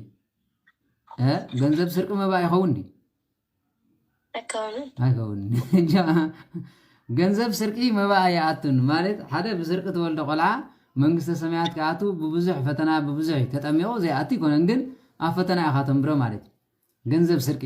ካልኣይ ገንዘብ ስርቂ ማለት ድማ ፕሮቴስታንት እዮም ገንዘብ ስርቂ ዝተባሃሉ ፕሮቴስታንት እዮም ምክንያቱ እምነቶም ናይ ስርቂ እዩ ሃይማኖቶም ናይ ስርቂ እዩ ኣዳራሾም ናይ ስርቂ እዩ ስብከቶም ናይ ስርቂ እዩ መንግስተ ሰማያት ይኣቱ ትፈርሑ ዲኹም ይኣቱ ድዮም ደው ትምህርቶም መንግስተ ሰማያት ዘእቱ ይኮነን ብውልቆም ንስሑ ክእሉ ኮኑ ስለዚ ገንዘብ ስርቂ እንሆ መባእ ኣይኸውንን ከም ተባሃለ እዚኦም ድማ ትምህርቶም ኣይጠቅም ሂወቶም ኣይጠቅም ያ ገርመኩም ማለት ስለዚ ስለዝኾነ ነዚ መስል ካልእ ሕቶ እንተሊኩም ንዓኹም ዕድል ክበኩም ካልእ ሕቶ ተዘየለ መድሃኒ ዓለም ክንዝምር ኢና ተባሃለ ክንዝምር ኢና ስለ ዝበልኩኹም ማለት እዩ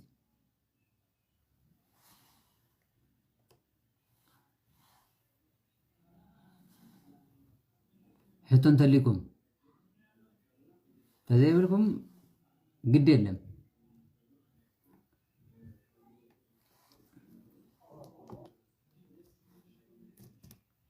يبلكم انت راخونكم بسخركم حتى نيرنا خمزي كيرنا نعناس كي ملسلنا قال ملا تبلو مالتي ها شجر الراي يبلكم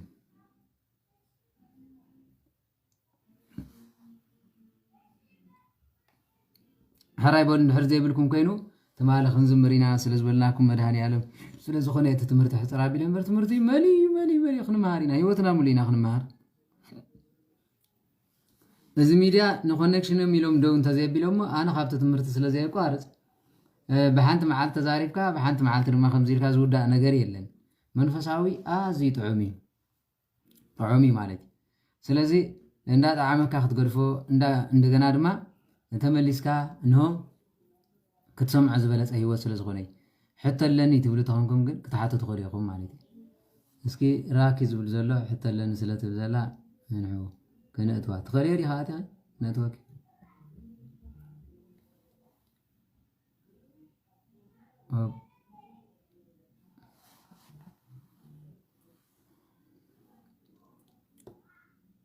راكز بلولو بافكر يتعطل لي بزغ نتوك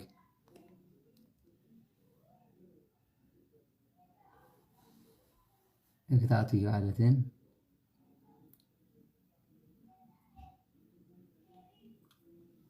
حتى انت ليكم ولا ندحردا بز زي طعمكم كتزاربوا زخبدكم تخينو تقبروا زباكم تاي ندحر تفايلو بنتاي زبال بصحف غيركم بمسجنا باي صحفوا لي نتا نيمان مشته تابلواتا ازيا اتيكم ما زلكم تيك توك شته تابلوا شو مسج زبل زلو نباي تصحفوا تقولوا ابدس بلكم نملسلكم مالك ها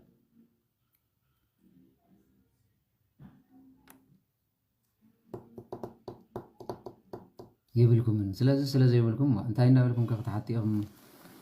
سلام عليكم اخونا فريم حاوي كما يقولك እግዚአብሔር ይመስገን سلام بك يكون مدهاني علم እዚህ ናይ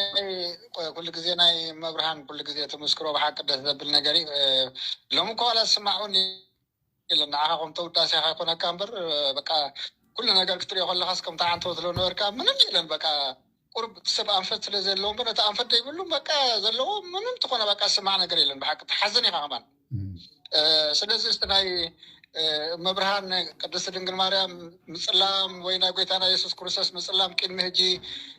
ናይ ሩስያ መራሒ ኢልዎ ነይሩ ይበሃል ነይሩ ቅድሚ ሕጂ እውን ቀሽ ዘነበ ኢልዎ ሕጂ ግን ሸሪብሉ ኣለው እንደሪኻ ወይ ሰዶ ምልካውን ይኮነ ክሰደልካ ነበርኩ ዓንተ ኣብያት እንበር እዛ ናይ መብርሃን ናይ ጎይታ መድሃን ኢየሱስ ክርስቶስን እሺ ዘነበ ሸሪልዋ ኩሉ ሰብ ይዛረበላ ይሰምዑ ኣለው ማለት እዩ ስለዚህ እግዚአብሔር ክብሩ ይኹን ይዝባል هرا انت يا خبل كان يا ابراهيم بزي ጎይታና መድኃኒታችን ኢየሱስ ክርስቶስ እመቤታችን ቅድስት ድንግል ማርያም ሕብር ገጾም ከም ቀይሕ ሐበሻ የሚሩ ከም ቀይሕ ሐበሻ ኮይኑስ ቀይሕ ሕብር ዘለዎ ማለት ሕጂ ጸሊም አይኮነን ከም አቦና አዳም ይሩ ማለት እዩ እቲ ትክክል ስእሊ መን ወሲድዎ ካብ ዘበነ ሐዋርያት ካብ መንበረ ማርቆስ ካብ መንበረ ቅዱስ ጴጥሮስ ካብ መንበር ከዓ ናይ ቅዱስ ቶማስ ዝያዳ ዝነበረ ንኤስያ ተقليሉ ከባቢ ህንዲ ንኤውሮጳ ተقليሉ ኣብ ሮማ ንኣፍሪካ ተقليሉ ድማ ኣብ መንበረ ማርቆስ ይከብ ነይሩ ብዘበን ሰማዕታት ማለት እዩ ስእሊ ጎይታናን መድኃኒታችን ኢየሱስ ክርስቶስ ገድለ ሐዋርያት ብሙሉኦም 12 ሐዋርያት ንናቶም መጽሐፍ ነይሮም እቲ መልእኽቲ ተባሂሉ ተጻሕፈ ቤተክርስቲያንና እዙይ ግን ናይ ገዛ ርሶም ገድሎም ነይሮም እንደገና ድማ አበይ ከም ጻሐፉ ሰደድዎ መልእኽቱ ነይሩ ማለት ቤተክርስቲያንና 81 ናሃዲያ ተኣምን ኣብዚ ዘባስ ነገር ይብሉን ስለዚህ ዝኹሉ ዝነበረ መጽሐፍቲ መበቆሎምን ዘርኦምን ዝነግር ዝነበረ እዩ ነዚ ካብ ነገደ 12 ነገደ እስራኤል ዝተወልደዮም ሐዋርያት ክውለዱ ከለው ብኹር እስራኤል ይብል ማለት ነው ቅዱስ ሶሎሞን ካብ ንግስት ሳባ ምስ ወለደ ብኹር እስራኤል ብሙሉኦም ንምድረ ጋዜት እዮም ከይዶም ንምድረ ጋዜት ናብቲ ቀንዲ መበቆል ኣዳም ዝኾነ እዮም ከይዶም እዚ ወላ ሓንቲ ኩሉ ሰብ ዝፈልጦ ኩሉ ሊቃውንቲ ዝፈልጦ እዮም ታቦተ ጽዮን ሒዞም ክኸዱ ከለዉ 250 ለዋውያን ዝብል ኣሎ ካብኡ ዝበዝሖም ነይሮም ዝብል ኣሎ 120,000 ከዓ በኹሩ እስራኤል ይብል ማለት እዩ 120,000 በኹሩ እስራኤል ናብኡ ኸዱ ኢሉ ስለዚ እቲ ኪዳን ናይ አብርሃም ተዋሃበ ድማ ንበኹሪ ንዘርኢ ተዋሂቡ እቲ ኪዳን ካብኡ እንድሓር 1000 ዓመት ትውልዲ ኣብ ኤርትራ ኣብ ኢትዮጵያ ይዘሮም ግን ዓድቦኦም ኣይገድፉን ነይሮም ኩሉ ግዜ ከምዚ ላዕላይን ታሕታይን ንብሎ ከምኡ መፅኦም እዮም የገልግሉ ነይሮም እምበር ንሆ ካብ ዘብኡ ዘርኢ ዘይብሉ የለን ኣብ መጨረሻ ግን ሮማውያን ነዚ ይፈልጥዮም ፅባሕ ንሆ ካብዚኦም ቅርና ኣፍሪቃ ዘርኢ ኣለዎም ዝብል ወለዶ እንድሕር ፀኒሖም ኮይኖም ንሆ ነቲ ዘሎ በረኸት ክሕድጉና ኸልዮም ስለዚ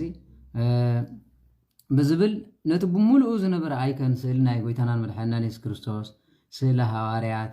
ዳም ካብ ዝገርመኩም ጥራሕ ኣይኮነን ማርቆስ ኣፍሮ እዩ ነይሩ ፀጉሪ እዩ ዝብሎ ሕጂ ዝሰረቕዎ ኣሎ ዋላ ኣብዚ ናይ ይሁድ ንሕሪ ኣቲኻ ኣብዚ ናቶም ንሓበሻ እትውን እዮም ብልክዕ መንበር ናቶም ክትህሉለካ ብዙሕ ፕሮሰስ እዮም ዝሓቱ ማለት እዩ ንኣርማንያ ንገለግን እትዮም ሕጂ ኣማራፅ ስለዘየሎ ወይ ካብ ኣርማናውያን ወይ ካብ ገለ ዘለዉ ቤተ ክርስቲያናት ንዕኦም ከም ዕርክነት ሒዝካ ስኢልኩም ሃቡኒ ኢኻ ትብሎም ግዝ መፅሓፍቲ የበዓል ኣባ ገብረ ማርያም ብዙሕ ገድለ ቅዱሳን ኣሎ ተሓቢኡ ማለት እዩ ኣብ ሮማ ድማ ልክዕ ከምኡ ነይሩ ኣብ ቫቲካን ዝተቐብረ ከምኡ ድማ ስውራን ኮይኖም ዋላ ዘይሞቱ ብሂወተ ስጋ ሕጂ ኣሲሮም ዘሳቂቦም እውን ከሎ ኣለዉ ስለዚ እንታይ እዮም ይገብሩ ነይሮም እንድሕር ተባሂሉ ነዚ ኩሉ መፅሓፍቲ ገፊጦም ወሲዶም ኣብ መጨረሻ ቀቢሮሞ ማለት እዩ ቀዳማይ ዝቐበሩ ንሆ እዚኦም ክኾኑ ከለዉ እቲ ዝኸፍአ ነቲ መፅሓፍቲ ንምሕባእ ባህሪ ዝነበሮም ግሪካውያን ብጥበብ ክኢላታት ስለ ዝነበሩ ነቲ ስእሊ ጎይታናን መድሓኒናን ኢየሱስ ክርስቶስ ሕብሪ እንዳቐየሩ ነዚ ምግባር ጀሚሮም ማለት እዩ ኣብ መጨረሻ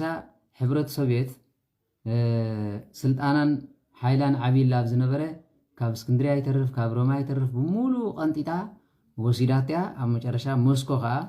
ናይ ሙዚየም ናይ ዓለም ኮይና ማለት እዩ ሕጂ ኣብኡ ከይድ ከሎ ማንም ሰብ ዘይኣትዎ ኣብቶም ዓበይቲ ነገስታት ጥራይ ዝኣትዎ ብሚልዮናት ዝሽየጥ ናይ ጎይታናን መድሓኒናን ኢየሱስ ክርስቶስ ስእሊ ወዘተረፈ ኣሎ ሕጂ ኣብዚ ዘመን ግዜኡ ዝኣኸለ ይመስለኒ ንኩሉ ስርዓት ክወፅእ ወላ ኢየሩሳሌም ዝቐበርዎ ስለምድሪ ጋዜት ብዙሕ ነገር ኣሎ ግን ኣብዚ ኮንካ ክትዛረብ ከብደካ እዩ ኣብ መጨረሻ ተጠቐምሉ ሜላ እንታይ እዩ እንድሕር ተባሂሉ ኣብዛ ሰዓት እዚኣ ናይ ተፋጠጥ ግዜ እያ ዘላ ነዚ ዓለም ጨቢጡ ዝሕዛ ዝገዝኣ መን እዩ ዝብል ኦረዲ ምስ ዲያብሎስ ዝተቃረኑ G7 ዝበሃሉ እዚኦም ምስጢራውያን ሕብረተሰብ ዝበሃሉ ስጋብ 20 በፂሖም ፋሚሊ ሰሪቶም ናይ በይኖም ቤት ጸሎት ገይሮም ነቲ ዝነበረ ብራናታትን ታቦታትን ቀቢሮም ናይ ሓሳዊ መሲሕ ናይ መንጋስ ባህር ኣለዎም ከም በዓል ሩስያ ዝኣመሰሉ ከዓ ነቲ ስልጣን ስለ ዝደልይዎ ብዓብዩን እቲ ህዝቢ ሩስያ ኣብ እምነት ጽኑዕ ነዚ ስለ ዝኾነ ኣፍሪቃውያንን እዚኦም ላቲን ኣሜሪካን ኤርትራ ኢትዮጵያ ዘለዎ ድማ ወልዲ ዋሕድ ዝብል ኣይጠፍእን እዩ ግብፃውያን ተዋላወልቲ እዮም እታ እምነት ዋላ ተዘይጥፍዋ ብውሕድ ዘርኢ ትጸንሐ ነዚ ብምሉእ ስለ ዝበሉ ኣብ መጨረሻ ኣልያንስ ኣለዎ ማለት እዩ ሓገዝ የድልዩ ሩስያ ንቤና ጥራሕ ተቃሊሳ ክትረኽቦ ይትኽእል ኣዕራብ ተቃሊሶም ንዕኡ ዓረባዊት ሃገር ንምግባር ወስልምና ንምስፋሕፋሕ እቲኦም ከዓ ሰይጣን ግዛኣት ንምግባሪ ቻይና ንባዕሎም ዮጋ ዝበሃል ወይ ድማ ትሪዎ ዘለኹም እምነቶም ንምስፋሕፋሕ ሰይጣን ብኩሉ ተስዮም ሕጂ ትውግእ ዘሎ ናይ ኒኩሌር ቦምብ ይኮነን ናይ ሃይማኖት ውግእ ዘሎ ኣብ ዓለም ማለት እዩ ማንም ሰብን ክሕግዞም ክገብሮን ዝግባኦ ንክርስትና እዩ ንሰይጣን ክነግስ የብሉን ማለት እዩ በዚ ስለ ዝኾነ ኣብ መጨረሽታ ተዋህዶ ክርስቲያን ብፍላይ ድማ ሙሉእ ብሙሉእ እምነቱ ተቐቢሩ ስለ ዝነበረ ንሱ ናብኡ ስለ ዝፀንሐ ፑቲን ኣውፅይዎ ማለት እዩ ስለዚ ዘይተርፍ ኣነ እውን ኣምላኸይ ክሕዝቶ ኮይነ ተባሂሉ ምስ ጳጳሳት ተማኺሩ እነ ኢየሱስ ክርስቶስ ከምዚ እዩ ነይሩ እምበር ከምዚ ኣይኮነን ኢሎም ከውፅዎ ጀሚሮም ማለት እዩ ብልክዕ ኤልዛቤል ንግስቲ ናይ ዓዲ እንግሊዝ ዝነበረት ብውሕድ 300-200 ዝኸውን ታቦት ዝሰረቐት ኣሎ ብራናታት ዝወሰደት ኣሎ ካብ ኣክሱም ፅዮን ካብኡ ማለት ምስ መን ተመሳጢራ ምስ ሃይለ ስላሴ ማለት ከባቢ 25-30 ሜትሮ ዝኸውን ጉድጓድ ንታሕቲ ኣብያ ቀቢራቶ ትነብር ማለት እዩ ቻይና ዝወሰድዎ ኣሎ ቅድም እዩ ማለት እዩ ነዊሕ ዘመን ገይሩ እዩ ናይ መፅሓፈ ሲራክ መፅሓፈ ሰሎሞን ጥበበ ሰሎሞን ዝበሃል ብምሉእ ወሲዶም እዮም በዓል ሰሜን ደቡብ ኮርያ ዝወሰድዎ ብዙሕ ብራናታት ኣሎ ሰብ ዘይፈለጦም መዓት ቅዱሳን ብፍላይ ሃብተ ፈውሲ ዝነበሮም ዝወሰዱ ጀርመን ከም ሕጂ ብምሉእ ዘይወሰደኹም የለን ኣትሊስት ዓፅፊ ብራና መስቀል ናይ ሰማይ ዘይወሰደ የለን ካብ ምድረ ገፅ ወላ ሓደ የለን ካብ ቅድሚ ልደተ ክርስቶስ ኣትሒዝካ ካብ ኣዳም ዝነበረ ንኣዳም ተዋሃቦ ብዙሕ ህያባት ግን ገድሊ ኣዳም ስለ ዝጠፍአ ዘይተዘርበለዎ ኣብዚ ማሕበርካ ኩሉ ግዜ ነገሮም ኣብ ነገርናኩም ግን ከምዚ እታ ዝሓዝኩማ እምነት ንስኹም ንስታ ስለ ዝሓዝኩም ነቲ ሰብ ዕንቅፋት ዝመስል ስለ ዝኾነ እያ ነዝገድፎ ማለት እዩ ሕጂ ናይ መጨረሻ ግዜ ስለ ዝኾነ ዓለም ኣብ ክልተ ትፍለየሉ ግዜ እዩ ኣብ ክልተ እያ ትኸውን ብልክዕ ማለት እዩ እቶም ኣምላኽ ዝብሉ መስቀለማት ሒዞም ዝትስእለው ካብ ዕራብ ወገን ኣለው ካብ ካልእ ወገን ኣለው እቶም ምስ በዓል ኣሜሪካ ምስ በዓል ካልእ ዝምድቡ ምስ በዓል ዓዲ እንግሊዝ ምስ በዓል ሃገራት ኔቶ ድማ ፍፁም ብፍፁም ሰይጣን ዝኣምኑ እዮም ስለ ዝኾነ መበገሲኦም ኣበይ እንድሕር ተባሂሉ ወይ ኣሜሪካ ወይ ኤውሮጳ ይምልኩም ብራዚል እዩ ማንም ሰብ ዘይግምቶ ሃገር ብራዚል እዩ ዝኸፍአ ብራዚልን ምሕደሮኦም እኳ ካብ ሮማ እንተኾነ እቲ ኩሉ ኣኼቦኦምን ኩሉ ስልጣኖምን ኩሉ ኣምልኾ ስጋብ ሰብ ገቢሮም ስጋ ሰብ ዝበልዕሉ ግን ኣብዚ ትሪእዎ ዘለኹም ብራዚል ዝበሃል ሃገር እዩ ካብ ብራዚል ንምድረ ጋዚት ነቲ ዘሎ ትሕቲ መሬት ኣሎ ከተማታት ዝበሃል ትሕቲ መሬት ማለት እዚ በዓል ትሪእዎ ዘለኹም በዓል ዓሰብ በዓል ባፅዕ ምድረ ባዳ ወዘተረፈ ከመይ ዝመሰሉ ቅዱሳን ከተማታት እዩ ነይሩ ብጣዕሚ ቅዱስ ህዝቢ እዩ ነይሩ ቀደም ብዙሕ ዝንገደሉ ዝነበረ ብቁጣዓ ፃድቃን እዩ ምድረ በዳ ተቐይሩ ሕጂ እቶም ኣብኡ ዝተቐብሩ ሃብታት ስለ ዝደልዩ ብኣንደርግራውንድ ፍሒሮም ብትሕቲ ባሕሪ ገይሮም ናይ ምምፃእ ባህሪ ነይርዎም ብሳብማሪን ማለት እዩ ኣይፈቐደሎም ብዙሕ ግዜ ካብ ዳህላ ከቢር ክሓልፍ ይከኣል ኣብ ዳህላ ከቢር ምስ በፅሖ ዓብይ ማዕበል ገሊግቶም ስዑዳውያን ፈቲኖም ኢዶምን እግሮምን ሒዞም ኣዕሪፎም እዮም ሃገሮም ስለትናወፅ ማለት ኣሜሪካውያን ብውዕድ ልዕሊ 100 ገለን ግዜ ፈቲኖም እዮም ኩለንትን መራኸብ ጠፍየን እየን ኢንግላንድ ኩሉ ግዜ ምስ ፍትኑ ናይ መጨረሻ ፈተኖም ዝፀንሐት መንግስቲ ዝሓዞም እያ ማለት እዩ መንግስቲ ዝሓዞም ኣብዚ ንእግረ መንገድና እቲ መንግስቲ ንዕኡ ዘይምእታው ክንደይ ሰናይ እውን ኣሎ ዕድሜ ዝሃቦ እውን ንሱ እዩ ንህዝቢ ሰናይ ዘይገብር እምበር ነቲ ብደገ ዝመፀ ግን ዘይምቕባሉ እዚ ናይ እግዚኣብሔር ስራሕ ክኸውን ይኽእል ማለት እዩ ምክንያቱ ንሕና ዓድና ገዲፍና ኢና መፂና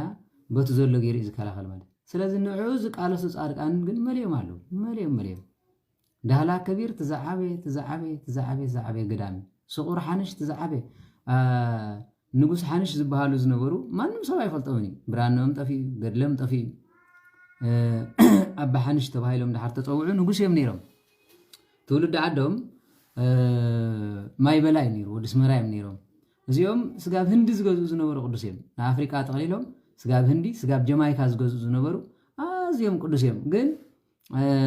ድሕሪ እዚ ትሪእዎ ዘለኹም ውቤ ዝበሃል ሓደ ፀማም ንጉስ ነይሩ ምስ መፀ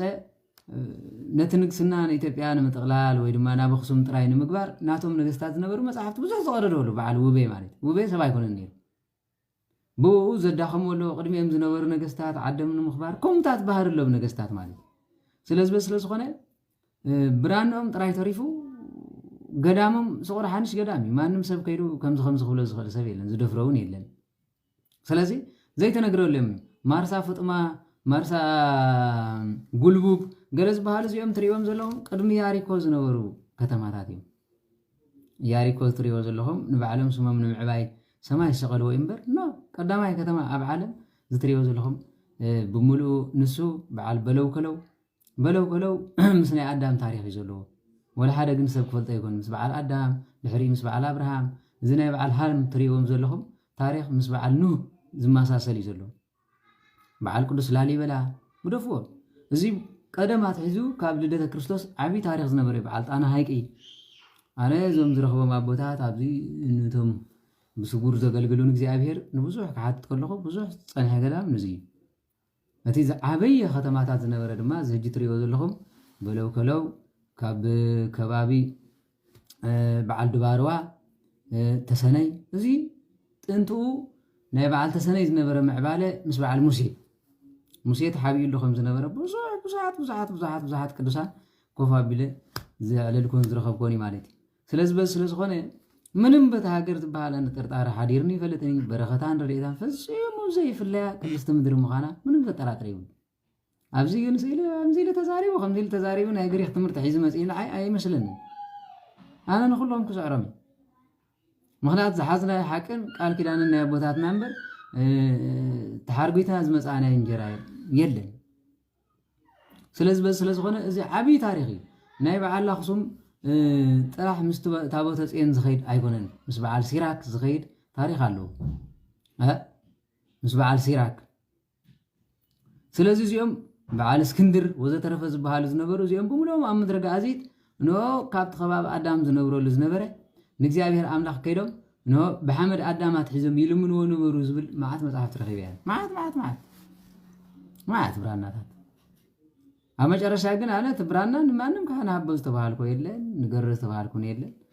جزيون تأخيره خنو بمينات زي كوينها نباب أساتيز فكر نيرو نسمون كاندو خمسة قطرات رفنغو كمسب كمان قطر خاني مالي سلازي والحان زقد سيلن نعزخون باباس نعزخون ليك مسمسه قد يلن ثمن ساعات كلهم كمسين كل سب كمسينا بمنت اليوم بزقر فتنة سيفهم تعاطيو نهاجرهم زي كونه نعلم والتا زخونو لك أخم قسطنطينوس كم بيت كريستيانات زهانزو زتسو خمسة لو يسفلت مالك زيهم يجزلو خانات بشاهون ولا حانت دنسي جم يلون أبوتاتنا يلون ولا حانت إن كان لو أمنت كترف تابوت مسئيل كيم كأبو خلو نخري عدل زي توهابهم لهم زي تصوع عكايز بلا حد حريق زي مالك مبر سلس سمع خاندر أخانون تصدق تري مالك هيكونه سلس بس سلس خونه يلا خمن زلوا دياكون كلاجس بنا خساتي مسبيت خوين حمي قال ملا إمبر سبنت زلوا ويدمر بحق رخوني لون زي تقول كيرونا عمله خذ قلقل الله خطب لنا عايك تقبلنا أي تقول مانا تابوت كري زي كان كونا كل مسكال كري زي اللي زيديز أول ديزي قبل زي كل زي كان كونا كل بمسرد سلسي بزي مالتي زي تريوه زلهم بعل تنبين بعل عدوى قلم الزبال فصيم بتأمر كرم اللي كريستوس زنبور تاريخ عبي زي تريوه زلهم إيروب زبال مدري كرم خصوم عبي تاريخ له عبي سلازي عب تاريخ سقابج زي تنقرلو إنه كرم اللي كريستوس زي تريوه زلهم بعل كباب من دفرة مش بعل نبي ناس عبي سلطان عبي سقان زلوا كبابي زي نبي على أسمرة زي قبلكم يا خلني زي بعل عد غير تريوز لهم بعل نبي إرمياس بزح تاريخ زجبر لي ربع ابن سلامة بعل نبي إرمياس بعل قدوس باروك وزي طرف زي جبر له نجري لين غير كوما أي مثلا يتسب بعل فلفل سلومنا قال ملا عبد دعوة كزارب ولي دلني تاريخهم سمعهم عليه قدفوا نايد برسينا جن تزارب كازودا أيقونة نقفا كوزا نقفا تريواز لهم إذا مدرب دا مسيلات منسل زلان نقفا أنا بتتاريخ زنقرني أبدا باي كوز زي كل سلزخونه جزء سلزي آخرين بر نقفا أبيوت يملو كيري له كريوز دل مريت هاينا أنت تقولون يركو كاب إيربورت وريد خرز دل أنا سمجاني أنا فلتني ولا تسقيلي فلتني كسالم وزدل دم مباشرة ولا حنتي بيوت سجا خزاز ولا هو فتسي مقدمة خريز دل كابات تسقيله جن ندبر سينا خيد زلي كابات سقيله ناكل عيدلي هامي خيد زلي دهريجن لوجو صار خيد زلي سلامن تاي تنتون برخاتون سلستردني كتحصبت دلي ما يصلت هاينا يتتبلني يركم جن باصع كيري خصب زلي ولا حندي كاب قيه بحر زعب ما يصلت ولا حد يله او زي لسغور او زي لقدس او زي لصادق او زي لتابوت او زي لمسكت يله كومو غني مسلكم خول مالك سلاز بزي سلاز غنى مجرشا نحنا كلن ريو دهريو كتقولوا تدلي بعد مريم عيلة ما نمسب زي فلطة قابلا يسوس قابلا زبهاله بس خباب من دفران تحتي ما نمسب أي فلطة إذا تريواز لهم مجرشا كدانا زي بحال عبي برخات بزحات صارك أنزلوا كبلا هاي كوتات بحال عدل ما نمكم يمسلني تسنى معرخ ندزي قدس مدري أي مثلنا لك هتنكبت خندزي كربحة خندزي أكل حبوق على كيدان سلزلو إذا مودين زين تايز بحال زي تري وزلهم 13 نبعال السودان نجاف زلو እዚ ማእለያ ዘይብሉ ቅድስና ዝተኸበበ ምድሪ ሰገነይቲ በዓል ታሪክ ናይ በዓል ሰገነይቲ ናይ በዓል ደናግል ክትሪእዎ ከለኹም ካቶሊክ ኩሉ ግዜ ከተመስግንዎም ይርአኩም እዮም ማለት ካቶሊክ ሰረቀት እዮም ብኦም ከይትታለሉ ታገብሩ ሰገነይቲ ኸይዶም ደኩይኖም ታገብሩ ሰመጃና ንወድዎ ኸይዶም ተቐሚጦም እዚ ብሙሉእ ንምድረ ጋዚት ንምጽናት ኣብ ዝነበረ ሃብቲ ንምውሳድ ነቢ ሳሙኤል ንነዊሕ ግዜ ብስውር ምስ እግዚኣብሔር ዝዛረበሉ ዝነበረ እዚ ትሪእዎ ዘለኹም እንዳደናግል ተቐሚጠናሉ ዘለዋ እቲ ታሪኽን እቲ መጽሓፍን ምስኦም ስለ ዝነበረ እዩ ሰገነይቲ ትሪእዎ ዘለኹም ማለት ንሱ ጥራሕ ኣይኮነን ናይ ከረን ማርያም ዳዓሪት እዚ በዚ በዓል መንደፈራ እዚ ብሙሉእ ናይ በዓል ነቢዮናስ ታሪክ ይፈልጡ ስለ ዝነበሩ ብራንኦም ገለኦም ሰሪቖም ስለ ዝወሰድዎ መጨረሻ ኣሕዋት ካፕችኖ ዝበሃል ኮፍ ኢሎም ሃገር መመጢጦም ይወስድዋ ነይሮም ቤት ትምህርቲ ሰሪሕልና ይብለኒ ነመይ ጌርካ ንካቶሊክ እዚ ሰሪሖምልና ኢልካ ንዓይ ክትእምነኒ እዚ ብሙሉእ ማለት ኣነ ኤርትራ ዘሎ ንነገረኩም ዘለኹ ማለት ኣነ ብለኩም ኣለኹ ምድሪ ኮይኑ ቅድስቲ ከምዚያ ኤርትራን ኢትዮጵያን እግዚኣብሔር ኣምላኽ ብትዕድልቲ ማለት እዩ كما يراهون اتسبن شيخ داخون يخيلالو ማለት ባህላ ዘይተበረዘ እምነታ ዘይረሓቀ በዓላ ዘይደምሰሰት ሃገር ስጋ በጅኮ በቃል ኪዳን ትነብር እዚያ ስለዚህ ኣነ ምስማንም ክካታ ጨቃጨቅ ዝደሊ ወይ ድማ እዚ ጌጋል ኻዚ ከምዚ ልኒ ገለመለ ብዛዕባ እዚ ታሪክ እዚ ካልእ ሰብ መጽይኽ ነገረና አይደለም 318 ስጉራን ቅዱሳን እንድሕር ኮፍ ኣቢሎም ኣዛሪቦም ናትካ ታሪክና እንታይ ገብረልኝ نحر كلهم تاريخهم نجيرهم نخيلهم نات كتاريخنا عند تجبرلي جابان مسيان عدنا زجورته ما لحنت التاريخ تصحفي لنا تشاينا مسيان عدنا زجورو تصحفي لنا دم شي سمين دوم من كوريا بحمسة انكلوا مسيان سجاب أبرهان أصبحان مسيان نو بخوينات سعرهم مزخدو زم جمايكا تريوم زلهم كو نيا أبرهان أصبحان وتهدرات زنبريم ود برها نو حدا خيلو كو جمايكا يرستخاتو هايلو بأخوفيلو بوغير خيرم بقى بسدت راح زخور خي مسلو كرم هجا كم قال مس حدا عبيب بونا خزارب كله حدا تقاسات اي كم ديز مسألة استفولت أولوي بلنو عليك ونسكو ودا عدهم كاب عدهم أمريكا تشيت زبهالكو تمشيتكو كاندي كيف بحرينيو أفريقيا أنت شيت كخور خلو أكيف بحرين تشيتهم توم زبز حدما تشيطو خمزي لميم سلازي توم هجي تشيطو أمريكا تبلوهم زلهم سزي حاصير زرو زي تريو زلها تواسع يالو توم كروز ديوم تولو كمزي حبش أزمسل حدا بولو حدا خا رسلين زواسع زروك زبهالالو زي تريو زلهم ودي روب ما بقى ولا عدو جن كوما أي مسلون ها كما أي مسؤولين هي أنا مسألة نوع جندر كنا قري لكم كان نسخونه تام ميديا خينه زبلكم أنت ما عدم مربس بيت واحد ولا كلها خمسة مقطع كلها حسي كونوا عالم زي كونن إلهم زي نقول خاي كونن سلازي كم زين دحر كوينو ناتي التاريخ عزيز مسل أنا بنيش تيز نقرأكم زي الخمر التاريخ كوف إلهم إنه معاد خلكم كمان دسم بدن مالي شفت أمسي شفت الأخاف تابوت لعلتها همسلكها شفتي كم عارن طبعا لعلتها همسلكها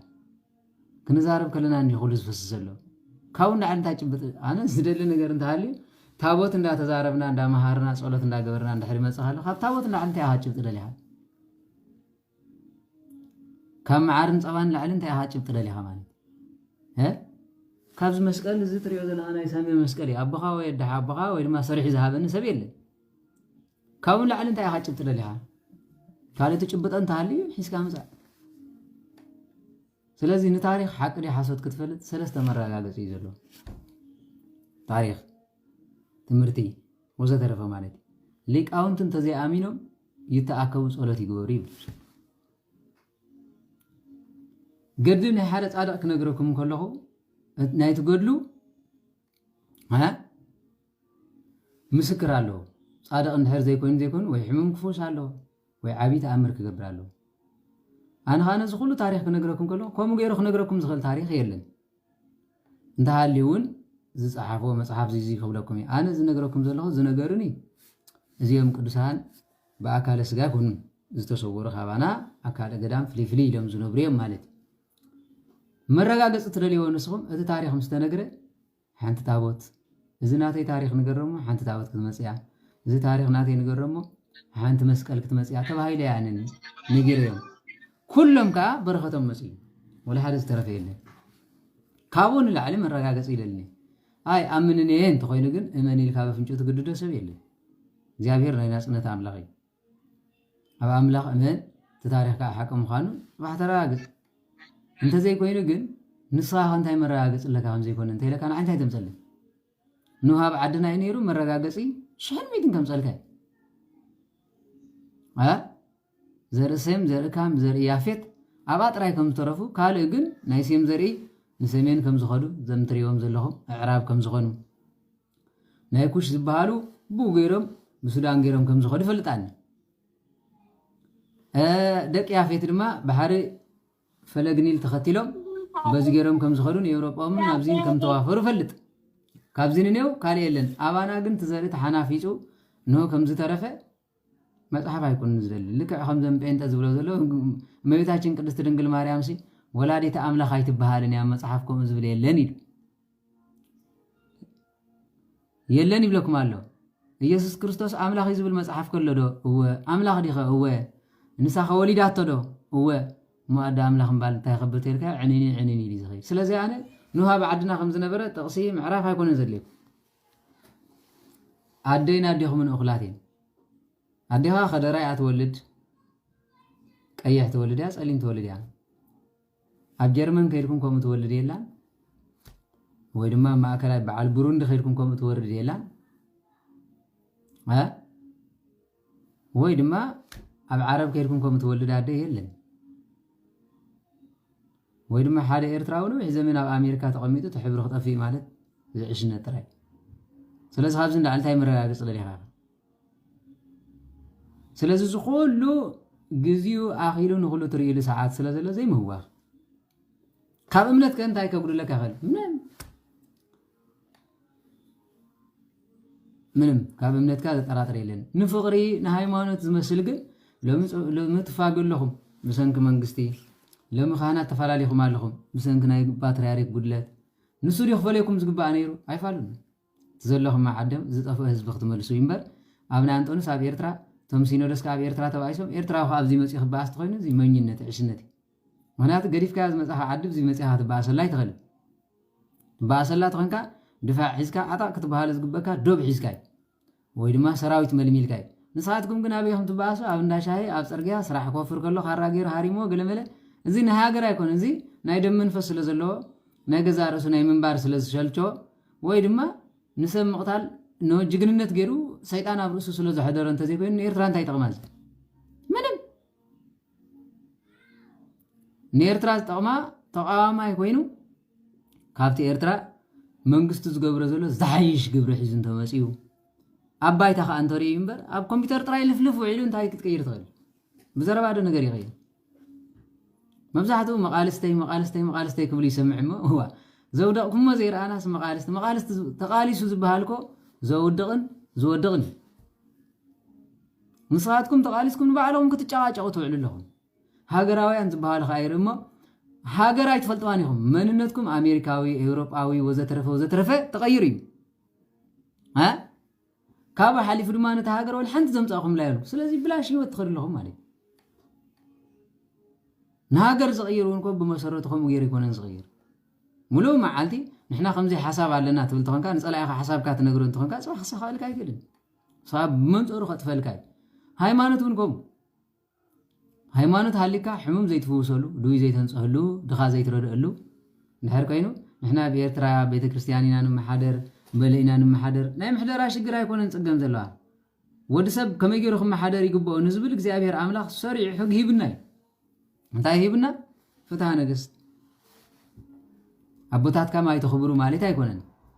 ንሶም ተሓቲቶም ክምልሱ ንሕና ድማ ግቡእና ክንገብር ግቡእ እዩ ተዘይኮይኑ ግን እመኑና ድሕሪ እጃ ከምዚ ክንገብር ኢና ኢሎም ከይዶም ድሕሪ ከም ዝጠብልምካ ከሎም ኣቦይ ክትብሎ ይትኽእል ንሱ ጥራሕ ኣይኮነን ሲኖዶስ ኢና ንድግፍ ዝብል ኣሎ ክርስቶስ ዶ ይድግፍ ኣይፋሉን ሲኖዶስ ኢና ንድግፍ ሲኖዶስ እንታይ እዩ ንሕና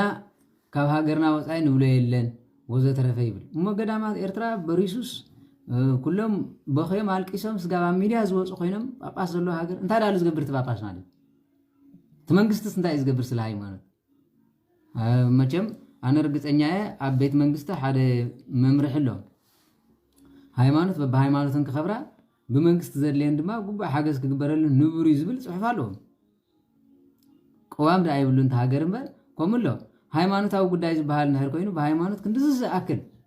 تمالي كاب علامات كندي بس أحد زنبر وادبر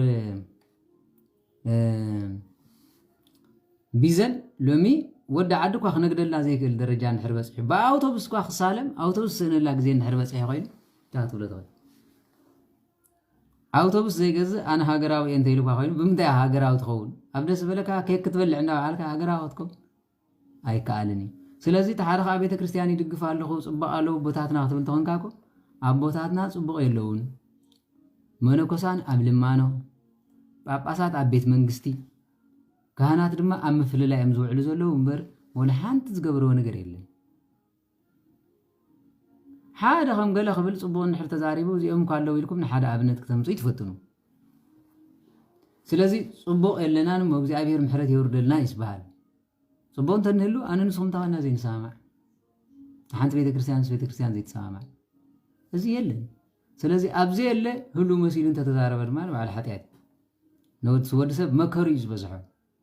سلازي ازي امبر نخال يتكمني انا هذا تاريخ زي نغيركم ايكونن اب عدكم زل تاريخ تغبرن زي تغبرن كنفلط كو غزي زي اخ زي رخبكمس ازي كم تقويت ازبلي ناي مدر نغيركم زي امنكم سناي سماي نغيركم غداي انا بلكم الله منالبات ادمن طعنان يبو بن الصحابه قدس قربان تحاتي من صنح كله هري زي كوينو ግን ብዙ ጥፋት አለ በዛ ዓለም زهاجر زي أتريوا زلهم كن صباح بأير تسريعهم بس أحد زمان صلاح هاجر كتكوني تنبيت أقول أنا هم كن زين بزلهم رجس أني أصل زهم كيس نقرأ زي أبعد جوانا تريوا زلهم معارن طبعا تابوتن صباح هاجر أخوين وين زفسس كوحي معارز فسس كوحي مغنات تنبيتنا يا بوتات الله عندنا دما صباز فسس كوحي قبا قدس فسس كوحي نعلمات المدهانيت تبايلو بأمنتهم نزلوا ጳጳሳት ተሰሪዖም ከይተረፈ ህዝቦም ዝፍውስሉ ዘመን ከም ዘሎ 100% ርግጸኛ ኮይነ ክነግረኩም ዝደሊ እዛ ንሽተት ንዕቋ ኤርትራ እዛ ሎሚ እንቅጥንቅጣ ወፂዋ ዘሎ ትግራይ እዛ ህጂ አብይ አሕመድ ዝስምሓ ሕምሳ ዘሎ ኢትዮጵያ ከምለዋ ንዑ ድማ መንገዱ لكم زمسكر زي أخلكم نزمنات تصويرهم مزنور تابوت كي ترفع هاجرهم من ناقزفه كابزبهم كي ترفع وصدلنا أبزي تقبر الله تابوت نايزم عاد زيهم تبايلو نداتن قطقطو مسحفتنا هم كزبلو ساعات هذا ما يبغون دي عمتي وصل كندي ورح وصل هاي فلتنا يعني ليتن كترن أنا كمان تسفع قرص كله خنزيم زنقرن انجو خاطر زودي زحاسكاي سب نتزير يوم منجست السماء كواي نجر نزيب بعينها خطرين ديها أنا بلك على خلهم بمسكالهم زي محله تراي كرسان مريم لذا أنا بزي أحسب كم كل خص أقرأ يعني وحير يهم نتفضل يوم ها أقرأ إنه وحيفلت كم زيلو هاي فلتني بل نزي متان كتعمل لتن أقرأ كم أقرأها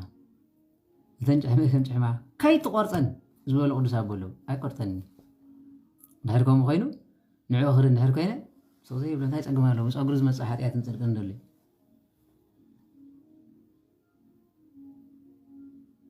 سلس بس سلس خونه لو من تسفاسي إنو حانت قوال إمن اختسكم تحانتي بعلقنا اختزارب تريا صباح حقن شوعات تقوم مشتاقيران اكزي أبيرا مسجينا كاب أدوا معارن صبان زنتب تبالا قوالهم سيت معاتكم مسائل هلهم دبز محابرس كابرسهم كاب أقرب كبا قدسن صبان يفسس مريم كله زي ما جيت ريوم دلهم تقارو عرب تعميسن حدا شيات خرميلا منم سمنا خذكر كله زنبت بتنبره يمناوي كشتم كلوتم اوالدهم كعمس تريلا ازي كونه يجزارس ناي باباسات حمقت كوي تمام مقله زلو باباسات زيهم سويلم تاكيبم بفيز بالعين برقم ነገር ይብሉም ቆም ነገር ተዝሎም ነይሩ ጓለምን ጓልጓለምን ወደምን ወደምን አብ ትሪዮም ዘለኹም ትዕመጽ ካ ዘላ دياسبرا قبل ملؤ معالتي نسب لبحبيت أمم سلا خبرم بر سلا دقم حاسبهم أي فلتن يوم قدمت زمن محاصر نير أنا نزل لكم زلوا لكم كنتم مسيا تسفا غيرو زخيد زنبر أنا خاخوم تسفا غيري زخيد زلوا أنا نعدي بمكينة خير يكون كل زمننا بغري كم أنت خير زي عملا ولا خاب أستراليا أنت تسأنيه كم تبوتاتنا بحرج أديدهم زخروا كم خام صحواتين لازم مركز زخرلو من قد فتر اللي زبل مر مكينة فتر اللي يسألي فل سلي استجنى فلتنين سلزلو أبقى استجنى فلتنين نزام على زيادة رح ما أسكن تخون زبل حتصير مخانو صبره أنا مسكري خون كايلهم قريفهم لي قريفي الله خص غير له مجمر يخبلون خلوا فاتي ما أمن نيره هو أدم أوه زيرا خانات أبوتات ناتنا يفلت أمني جو هاي تفرح زودي كم زخبار كلهم معارن طبعا تبز بلو ساعات على توالي رينا يو كابونن يو زي أتري وازل لهم نيشتو إيرترا زانيشتو إيرترا نعلم تمقبلو ساعات كهناتا إنه كقدسو خلو كام مدري إمتن فرقا حفظ بلولو هذا أب قدس كبلو خلو نسمع يسكالو زمان سلازلو بزمن جزلو خانا تدايري فلتين منوكو ساتا صبري أمزهاد ملو بزيكا بعتات وتفلو باباس بالما أكتما زنبرو لساعات يلن يمزولس باباس أكتما ينبرن فتسي ما يقبال مكينا يسكالن كقدس تابوت انت توهايلوكا تابوت نعلت كنزي كمصوكم يلو ورقه تصحف مبر بسرق الله يزمص ويد ما بحب يزمص باير باباس مسينا يلاس باركاني ابا كلا بجاهم لكم قلفنا اخنافهم كاين اسيرنا يمن بوتاتنا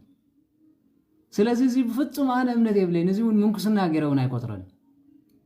መንኮሰ ማለት ንዓለም ንረብሓን ፈጽሞ አይድለንን ይሉ ምሰጋንን እንዳተቃለሰ بجزية ليتي صلت بجزية قطري سكت نهزبي معيدو مخيرو منقست سماع زوتين بر ويسك ساتي عب علات كعبيت حماشة صبغ لو مس حرير كي عند بلا زبارة كانوا نايمسلن باباس نايمسلن سلازي أنا نعوم يزبزلهم غيركم سانا بصلت تصبي تصفات زي بالكم كأجرف دقاقي ما خنقركم زدلكن أبز عالم بزح تفاعل له وفلاي كانت تنقو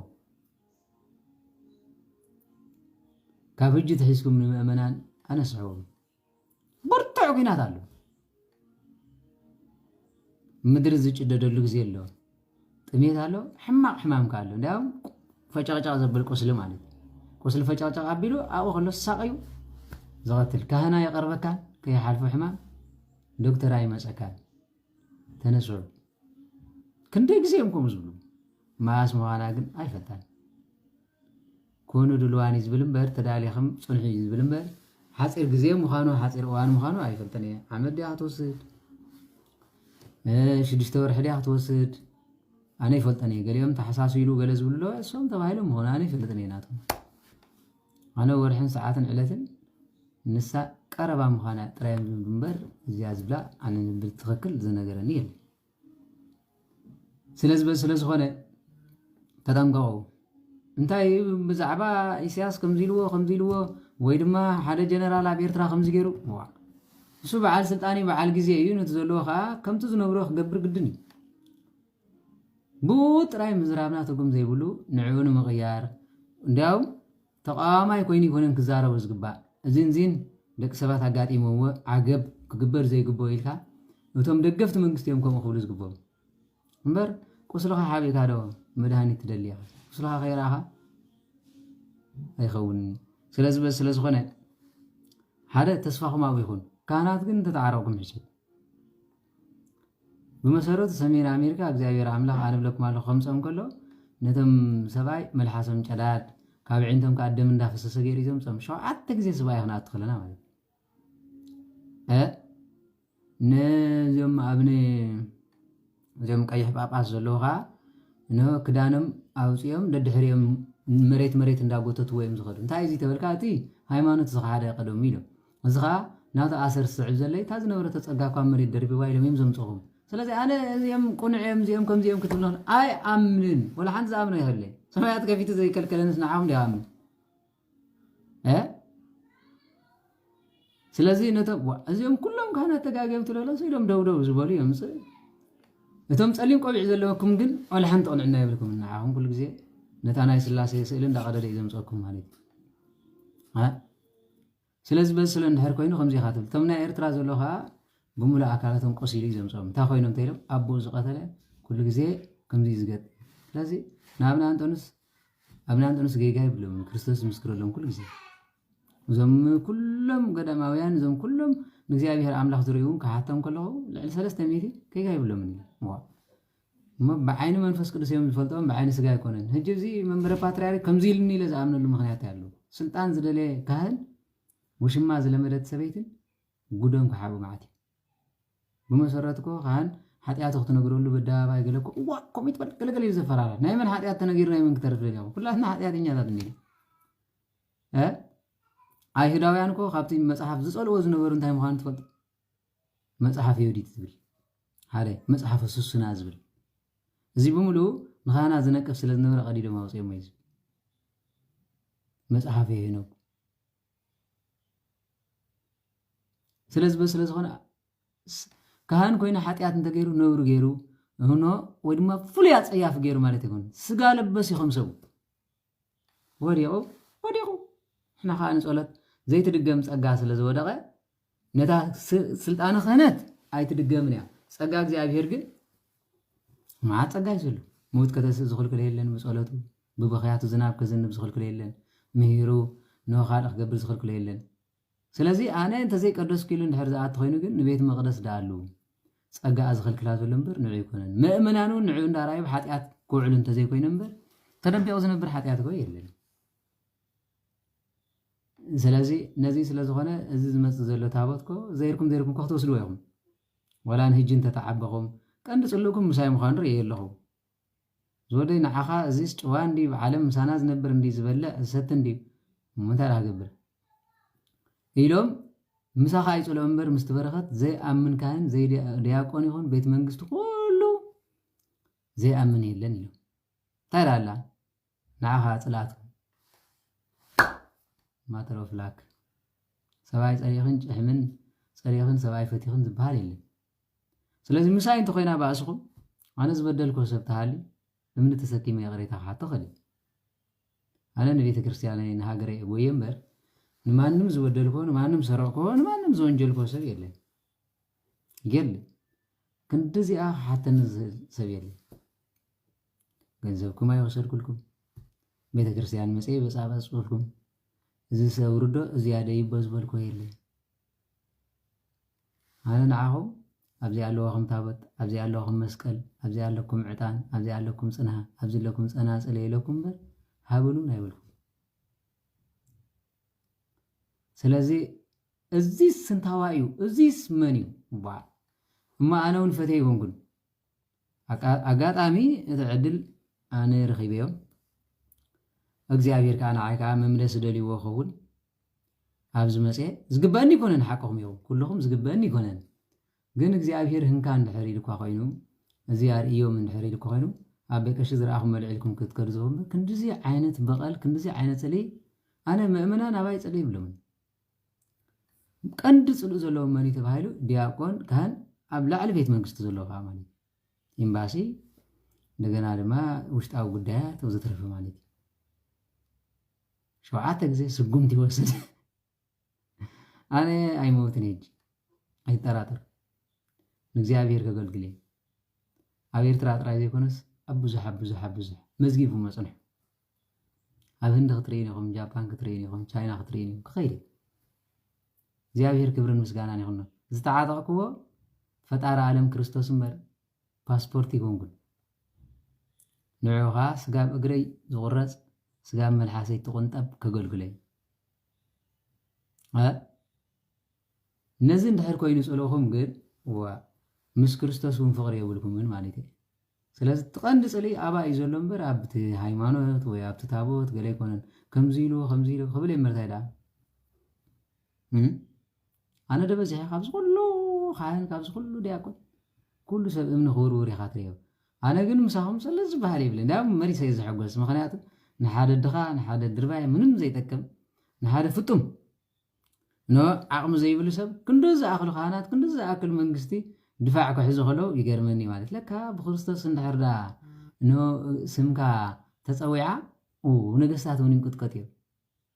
لو نيمة جرشة زجرمن نجر تعلي نحاد بتاع متجنيقو حميمو مجرشة كابتم بخارا جيرم قاتل زمسينو متى عقم تجبر قليلي مالك يقريت أصل زبلني سقوم توصل لي ناتو هاي النمبركو خمسة كونا نيلو تمز بولو سبات نجير مالك وتم جزان قلنا زحبرها كربا بيتسر بك عدو هاي نمتاني هم مالك زم كلهم زمتو أبزي سبز قتلهم تري ودا حوبهم يزحسول أنا الصراحة حدا أنت هيسقى مالو زنوبرو لسابة دعوة يجنقركم نمتاين حرتها هاي أنا نمتاين مغان أما جرش أنت إلس منقص تغير حساب لك إلس كرتي ميلس لك منقص تغيرون تصفى للنقدي ها كدان قيار زي رخبكس منقص تغير لكم تفرع داري منبر باتريكا بدق بقدامات تمهرهم كابز قدام زخدو دياقونات كهنات علو باباسات كوينم مسيوم نزيك تقير تصفى لك ويليكم وهاد حاسبنيكم تمسجد لا محل حالك زين تعيد مسلوب نو سيطان منكو تنبيتي نبي ولا خو سيطان زحادر سبونكو سناي تنبيتي نبي أي تفضل اليوم تفضل حدا خابز موتس نسخ موتي يحيش إلو بالعلي تنبي نا أزيد ما منفس كل ساب لبس لزح در الليبل جن قاس أبغى نموت يزفرزل داري لما ميتاچن قدست دنگل ماريام ጫማ ሰአና خستيا خلا نتصوم كلبي نصغر يوم نتمسح تولدي خبا خديلن تنبي علي ميتاچن قدست دنگل ماريام لبام سلاز نبرت نزا قال زي اب لبح درتاي ስለዚህ አነ ንኸም ዝበቃ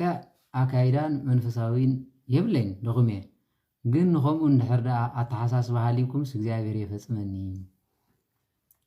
ከምኡ ግበር እንተይልንውን ንድሕሪት ዝብል ኣይኮንኩን አምላኽ ሙሴ ካባይ ርሕቕ ይፈልጥን እቲ ንሙሴ ባሕሪ ጨዲዱ ሳጊርዎ ዝኸደ ንዓዩን ካብ ፃነተይ ካብ ፀሮና ዘዕብየኒ ቅዱስ ሚካኤል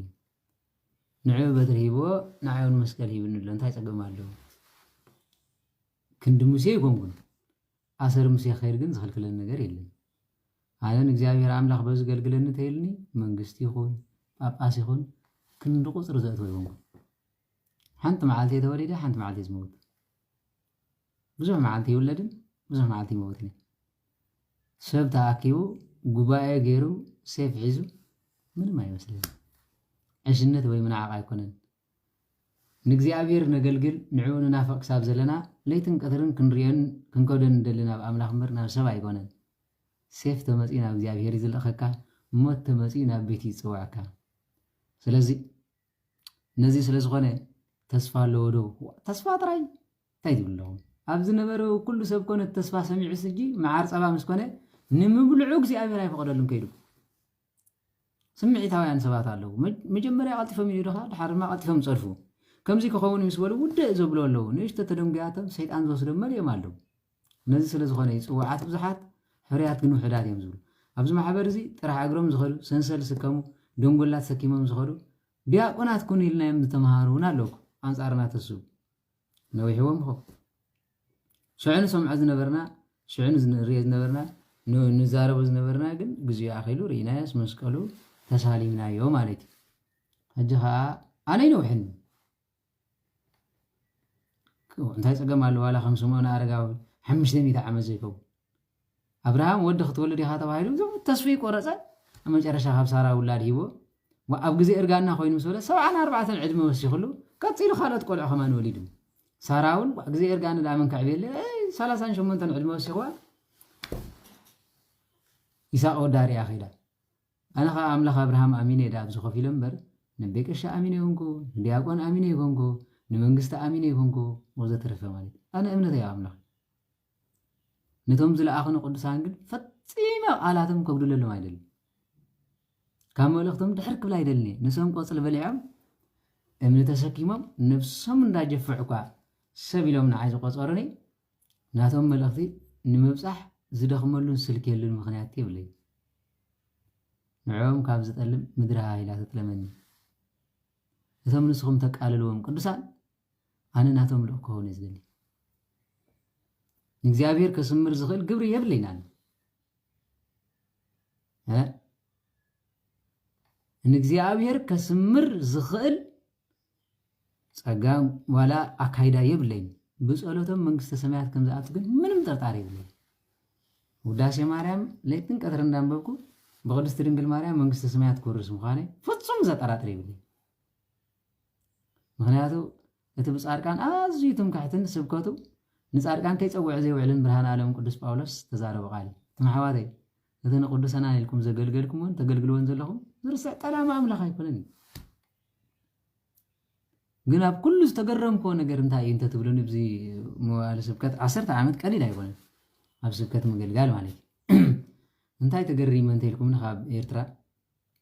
ካብቲ መንእሰይ ይኹን ካብቲ ቤት ክህነት ይኹን ካብቲ ቤት መንግስቲ ይኹን ዝሓዝና ዘይብልና ብጣዕሚ ብድዕኛታት ምዃንና ናይ ሃገርና ታሪክ ወላ ሓንቲ ክንፈልጥ ድማ ሕልና ከምዘ ይብልና ሳልሳይ ኣዝዩ ዝገረመኒ ነገር እንድሕር ሃልዩ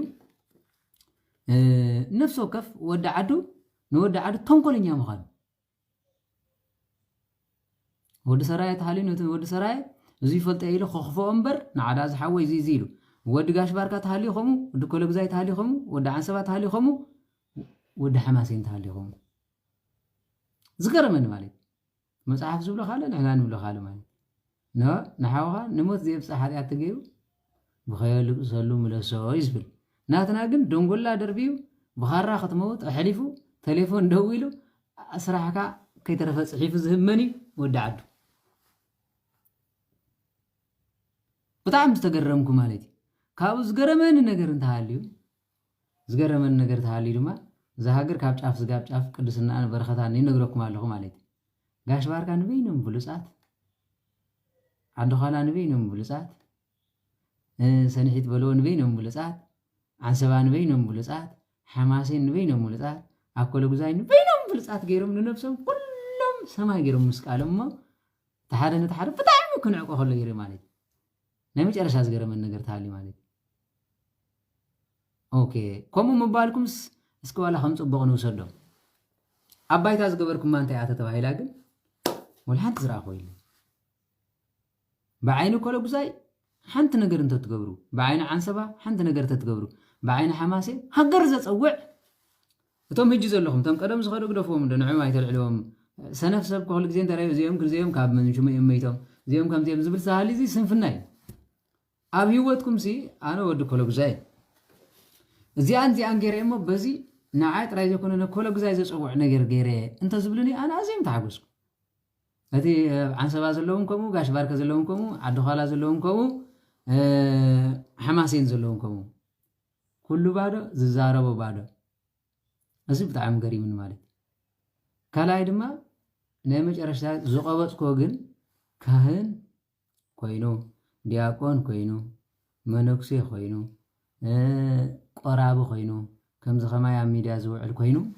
ኣብዚ ዝመፁ ማለት እዩ ተግባር ዋላ ሓንቲ ከምዘይብልና መልሓስና ሚትሮን ፈረቓን ኮይኑ ግን ዓዲ የመሓድር ሃገር የብርስ ኣነ ካብ ተግባር እመኑ እየ ዝብል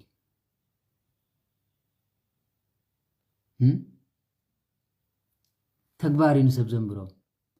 ገዳማዊ እንተኮይኑ ገዳም ሃኒፁ የርእየና መነኩሴ እንተኮይኑ ኣባባ ክበሃል ምንድሕር መፅኡ ኮይኑ ግን እቲ ኣባባ ምድሪ ስለ ዝተወልደት ኣባ ብሰማይ የብሉን ካህን እንተኮይኑ ኣነስዒኡ ንህዝቡ ቅሪቡ ኮፍ ኣቢሉ የርእየና እንተዘይኮይኑ ግን ቤተ ክርስቲያን ቀይሩ ንዕናባይ ዝብል እንተዘይኮይኑ ምፅዋት ተዘይሃብኩምኒ ዝብል ዲያቆን እንተኮይኑ ከም እስጢፋኖስ ህዝቢ ሰሪዑ ንካህናት ተላኢኹ ንቤት መንግስቲ ገሲፁ ንኩሉ የርእየና እንተዘይኮይኑ ግን ቤተ ቀይር ኣብቲ ኣኻ ነይሩ ይብሎ ኣብቲ ኣኻ ነይሩ ሎ ከም ድሙ 7 ቤተ ክርስቲያን ክትከዱ ኢና ንሪአኩም ዘለና 7 ገዛ ትምህርቲ ሰንበት ተኮይኑ ከዓ ፊልም ክዋሳ ተሓንቲ ነቲ ሓንቲ ድማ መዓልካ ሓደርኪ ክበሃላ በዚ ኢኻ ትሪኦ እምበር ኣብ ሂወቶም ወላ ሓንቲ ለውጢ ትሪእየሎም እያ ተዋሳእቲ ፊልም ምስራሕ እንዳሸኩም ከምኡ እንዳበላ ሽዑነታ ቤተ ክርስቲያን ድማ ዕንወት ኢኹም ተምፅላ ስለ ቅዱሳን ስለ ትዋስኡ መጨረሻ ስለ ቅዱሳን እዚ ኣይኮነን ኢልኩም ክትንቅፉ ኢኹም ማለት እዚ ስለ ዝረኣኹ ኣነ ዋ እዚ ደኣ ነዊሕ ገድሊ እዩ ዘድልየካ ነዚ ሰብ ክትቅይር ብጣዕሚ ዘድልየካ ስለዚ ካህናት ምዉት እንተተስኡ ሕሙም እንተትፍውሱ حنت بيت كريستيانيات تدلينا انت تبلو نيركم منبر ببزم صاحكم ببسرعكم بغدنا زز خفتكم كنكيد ندحر كوينا حزب حدነት كم صايخل فقره كم صايخل لمكو خانات ቤተ ክርስቲያን ምዃን ተሪፉ ናይ ቀዋማይ ደጋፋይ ተባሂሉ ስሙ እኮ ጠፊ ናይ መድህን ዓለም ናይ ቅድስት ድንግል ማርያም ዝበሃል እኮ የለን ተሪፊ ናይ እግዚአብሔር ምዃን ተሪፉ ናይ ሰባት ይኾን ናይ ቀሽ መንሽምርያ ወይ ከዓ ናይ ተቋምትልያ ናይ ደገፍቲ ዝብል መጽዩ ንክርስቶስ ዘገልግል የለን ንክርስቶስ ዝነብር የለን ትጥምቀዎ ዘለኹም ናይ ተቋምትን ደገፍትን ኮይኮነ ይተርፍ ኣነ ብዛንዳ ተቋምቲ ኣይጠምቃኔ ኣብዛ ናይ ደገፍቲ ተባሂሉ ትጥምቀት እውን ናይ ክርስቶስ አይኮነን ማለት ወይ ወዳጄ ስለዚህ ብደውና ኢና ሚትና ብመልሓስና ኢና ኛም ክንበሃል ነው ዕል ዘለና እምበር ብስነ ምግባር ወልሓንቲ ይብልናን ካብዚ ወልሓንቲ ተማሃርኩ የለን ክሳራት ዘይኮይኑ ድሕሪ ግን ዝወሰንኩ ወሳኔ እንታይ እንድሕር ተባሂሉ ሰብ ሓድነት ይዝደሊ ፍቅሪ ይዝደሊ ልዕሊ ዝኾነ ነገር ዝዓበየ መምህር ዝዓበየ ፈተና ባጋንንቲ ትብሉ ብሰባይ ትብሉ ዘጋጥሞ መምህር መገስጽ ዝበሃል ዝግስጽ መምህር እንድሕር ኮይኑ ካህናት ክፈትዎ ይክእልኒ ጳጳስ ክፈትዎ ይክእልኒ ንጉስ ክፈትዎ ይክእልኒ መእምን ክፈትዎ ይክእልኒ ሓጢአተኛ ክፈትዎ ይክእልኒ ስለምንታይ ከም ትገብሩ እግዚአብሔር እዚ ዝብል እንድሕር ዝብል ኮይኑ ኣጋንንቲ ከዓ ንዓ ትብል ናብ ንስሓ ከም ትመጽእ ስለ ዝፈቱ ኩላ ኛም ትብል ኣንኻ ዝበለጸት ንሳ ምዃና ስለ ዝኣምን ኣብኣ ፀቂጠ ማለት دو سراح ديابلوس كفرس كل مكانينات ناي ديابلوس تمايرنا هنا كاب حالفو نسب عقب مباريز حايش ابزي امس مسا دونغولا زدر بنبر قال ز بليله تغبي يقول ስለዚህ انا ابزي اموني يزبل مالتي دهريو بعلت حدار تخينا سب حدار كم زي تقبروا سقفل حساوي منين انت كيركم ويلك تقبروا هذا لهم تزاري بي كلها قصيره بلا مالتي دهري تمرت سنبت كم زي سقفل ናይ ትምህርቲ ሰብ መጸላይ ኣቦታት ከምዚያ ትገብሩ ራይዎ ኣቦታት ዘቃልል ጳጳሳትን ምንታይ ከም ትገብሩ ራይዎ በሉ ንጳጳሳት እኮ ኣይኸብርን መነኩሴ ራይዎ በሉ ኦኬ ንዓይስ ምርኣይ ግደፍዎ ንሰም ዝገበርዎ ሰናይ ከኣምፁልና እያ ቤተ ክርስቲያን ተሃኒፁ ምዉት ተንስኡ ሕሙም ተፈዊሱ ዝብል ከዓ ኣባ ፖስት ገበርልና ስለዚ እንተዘየላ ኣነ የፅቡቕ ዘለኹ ማለት ስለዚ እዚያ ይኽብለኩም እንታይ ለውጥ መጽይ እንድሕር ተባሂላ አንኻ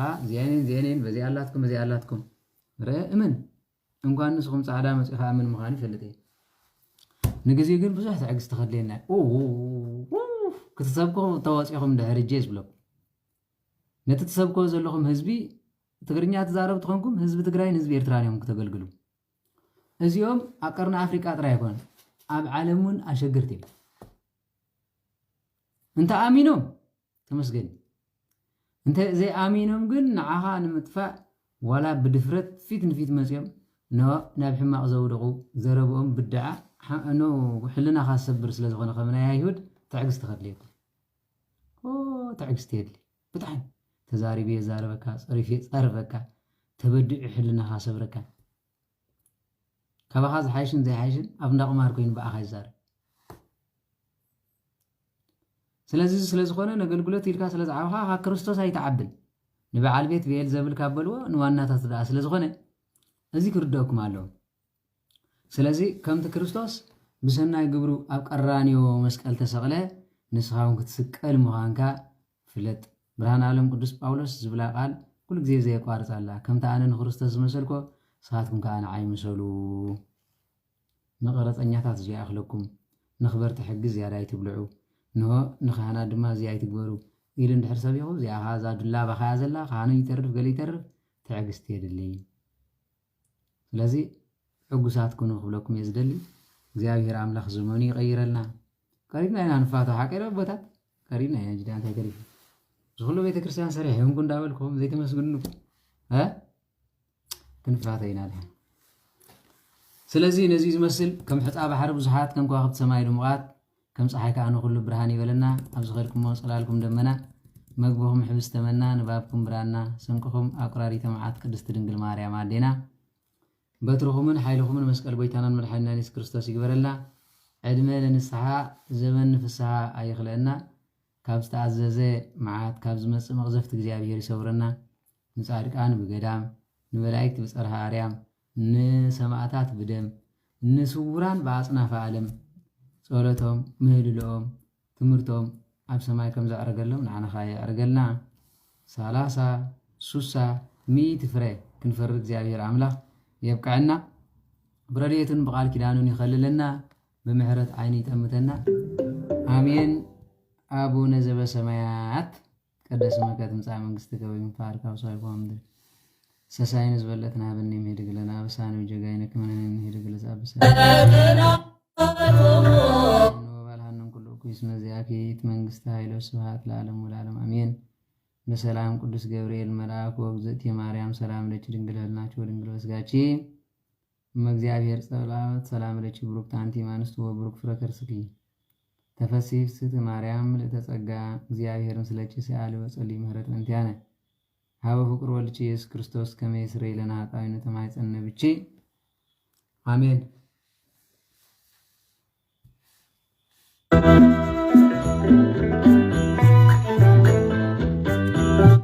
ሙዚቃ እንዳወስኹሉ ይመስለና ሃራይ መዝሙር ክንዝምሪና እቲ ብግዕዝ ተዝኸውን ጽቡቕ መዝሙር ትሰድዎ ብቴሌግራም ብግዕዝ ስደዱልና ማለት እዩ። ስለዚ ዝመጽእ ዘሎ ጽኢልካ ናይ ማእከላይ ኤውሮጳ ዝመስል ደርፊ ኢኹም ተምጽኦ ዘለኹም ሓደ ዘማራይ መጽእ ኢየሱስ ሰሚዕካኒ ይብል እንታይ ዝብሎ ዘረባ እዩ ሰበት። ስለዚ እዚኦም ወዲ እዚኦም ኣነ ክርሕቆም ደለኹ እቲ ግዕዝ ግን ጽቡቕ መዝሙር ስለ ዝኾነ እቲ ግዕዝ ክንዝምር ኢና ማለት እየ። ስለዚ ግዕዝ እንተኾይኑ ዝበለጸ እዩ። ሕራይ ኩላትና ክንዝምር ኢና ሰዓት ዲና ክንምር 2 ሰዓት ብዘይገድስ ተፈሳኩ እስመ ይበልኒ ቤተ እግዚአብሔር ንሃውር ወቆማ እገሪነ ውስጥ አጻደ ኢየሩሳሌም ይብል ሓቂሩ ናብ ቤተ እግዚአብሔር ንኸይድ ምስ በልኒ ተሓጎስኩ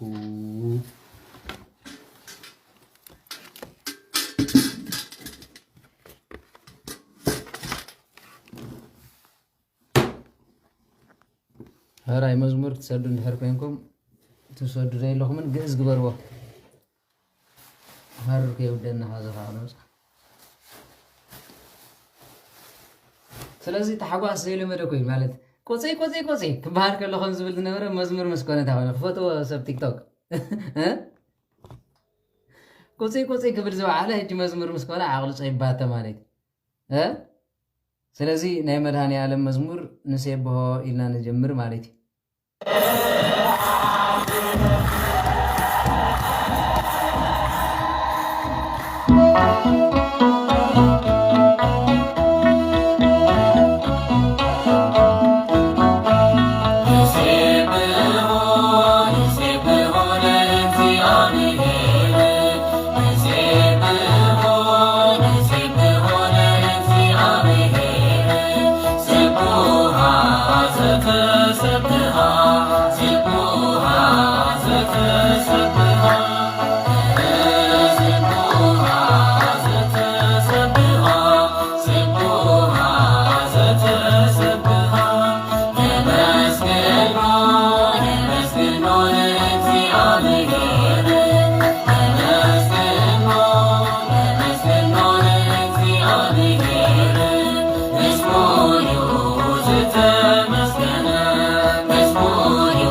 هراي سلام مزمور قدس እግዚአብሔር አምላኽና ዝኸበረን ተመስገነን ይኹን አቦና ኻና እዚ ኩሉ ዝረሃፅዎ ዲያቆን ካብ ኤድመንተን ዝመፁ ሰባት ተሃልዮም 3 ኪሎ ካብቲ መዓር ስለደሎም ኣደይ ኢልኩም ካመስግንሎም ክፈፀም ይግዲ ይብልኩም ዘኽበረካ ምኽባር እያ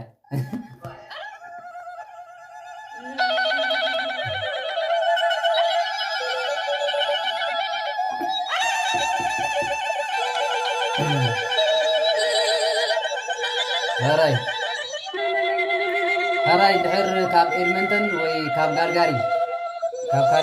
كاب إلمنتن دحر أوغندا تخلو سبات هاليهم دك محبر نبونا تمالو لهم كابو قبا قدس كاب تمسكال زفسسن إذا معارن غيركم تمالو لهم مالتي سلاز تليفونهم بعليه صحف لكم يا بزي زخير سبت هاليو كاب كالغاري كاب إلمنتن وي تفلطو سبات هاليهم تمالو لهم زمصلو ديم كاب إدمنتن دياكون أيكون كاب تورنتو تيمشي مچين لا اوكي كاب تورنتو تحليو مليكا مهبن شعو سب نوغاندا معلتاو زخدو سبات هالو حاجه دحريو كابو ترليهم كاب إدمنتن نسنكو قدوس غير كاسردل زخبركا مخبار زخبركان ورق مسلامي خماس بهاليل أبمن حسير بمن خبر كبر بمن بولس أو نزل سمعت هاونا مخنا عاصم